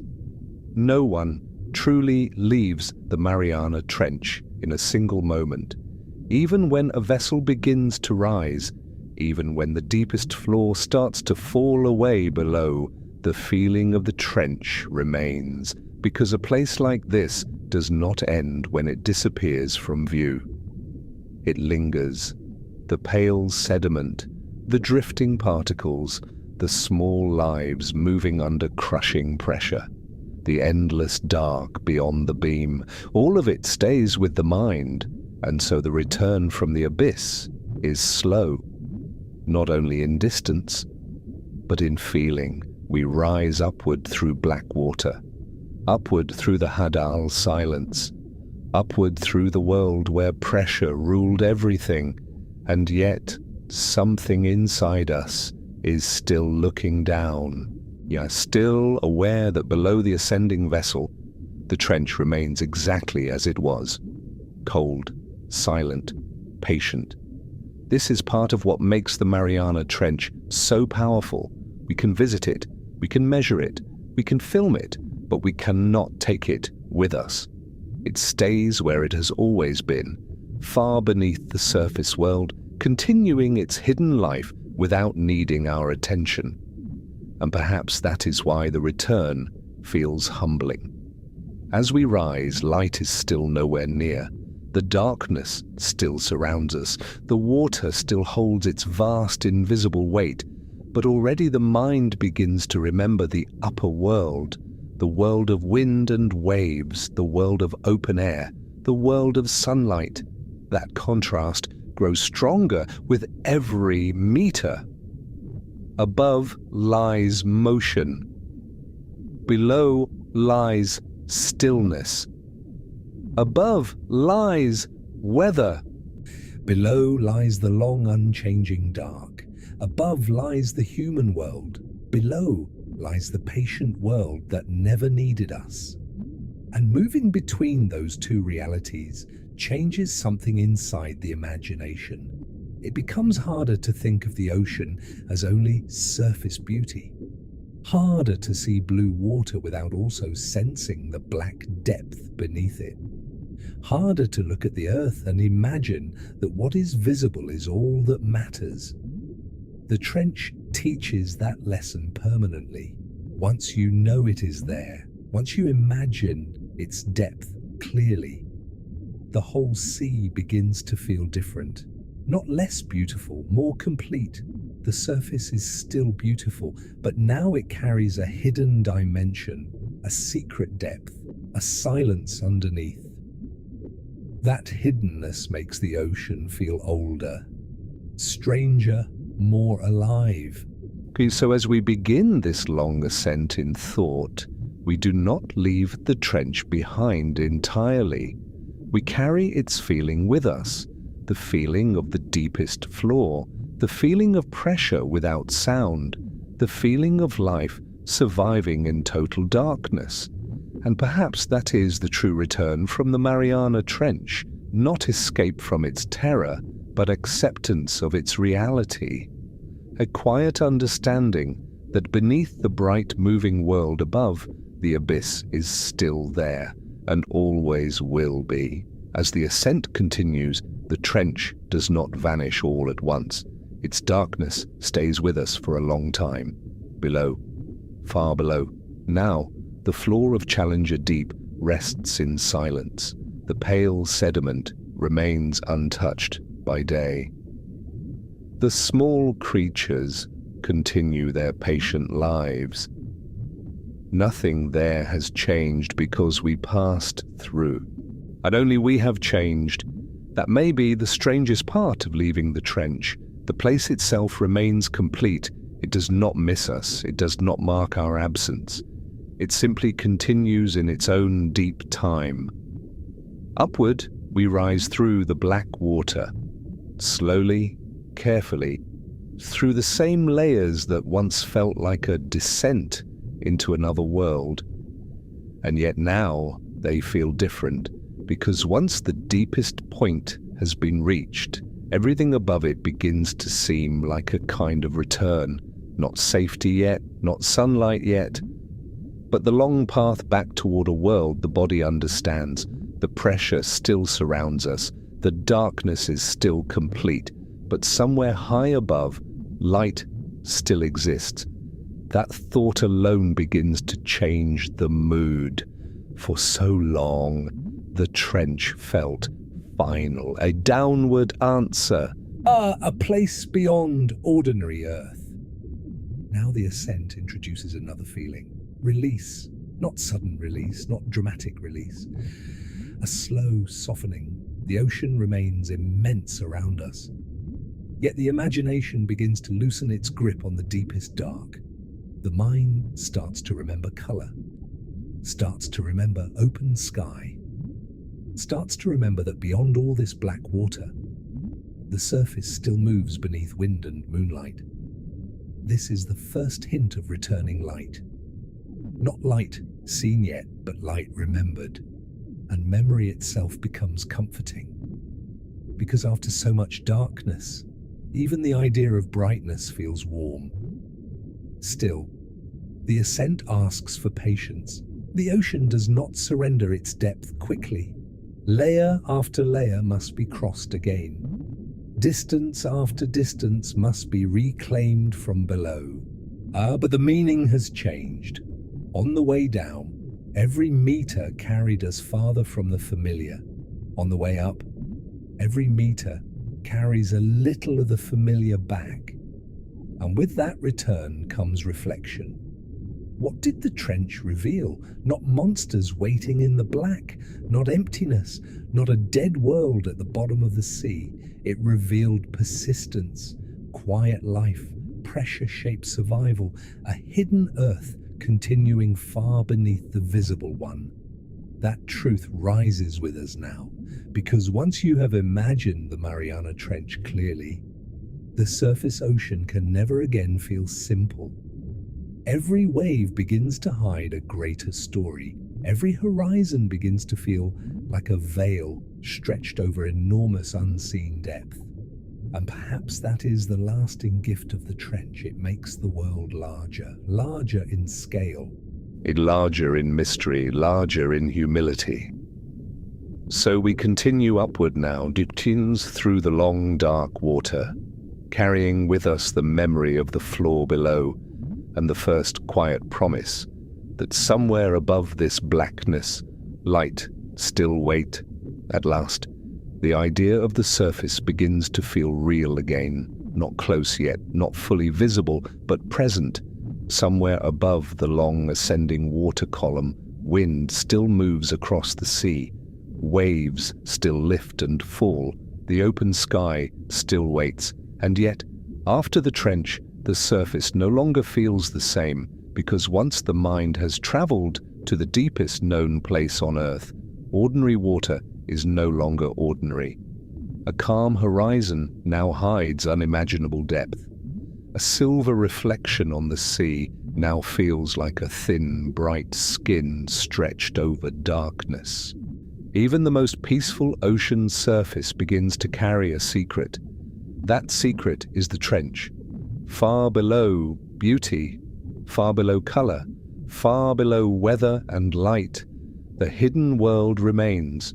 Pressure remains, silence remains, life remains, and that knowledge changes the way the ocean lives in the imagination. Before, the sea may have seemed wide, now it feels deep. Before, it may have seemed beautiful, now it feels mysterious in a fuller way. Before, it may have seemed like the surface itself. Now the surface feels like a veil over another Earth. This is what the Mariana Trench gives back to us as we return. Not only facts, not only images, but a changed way of seeing. The planet becomes more layered, more hidden, more humbling. The bright world above is still real. But now we know it rests over an unseen kingdom of darkness, a world where pale creatures drift through black water, where food falls slowly from above, where the deepest floor waits in patience beneath all human noise. That knowledge is not heavy in a bad way, it is deep in a quiet way. It makes the sea more beautiful because it makes it more truthful.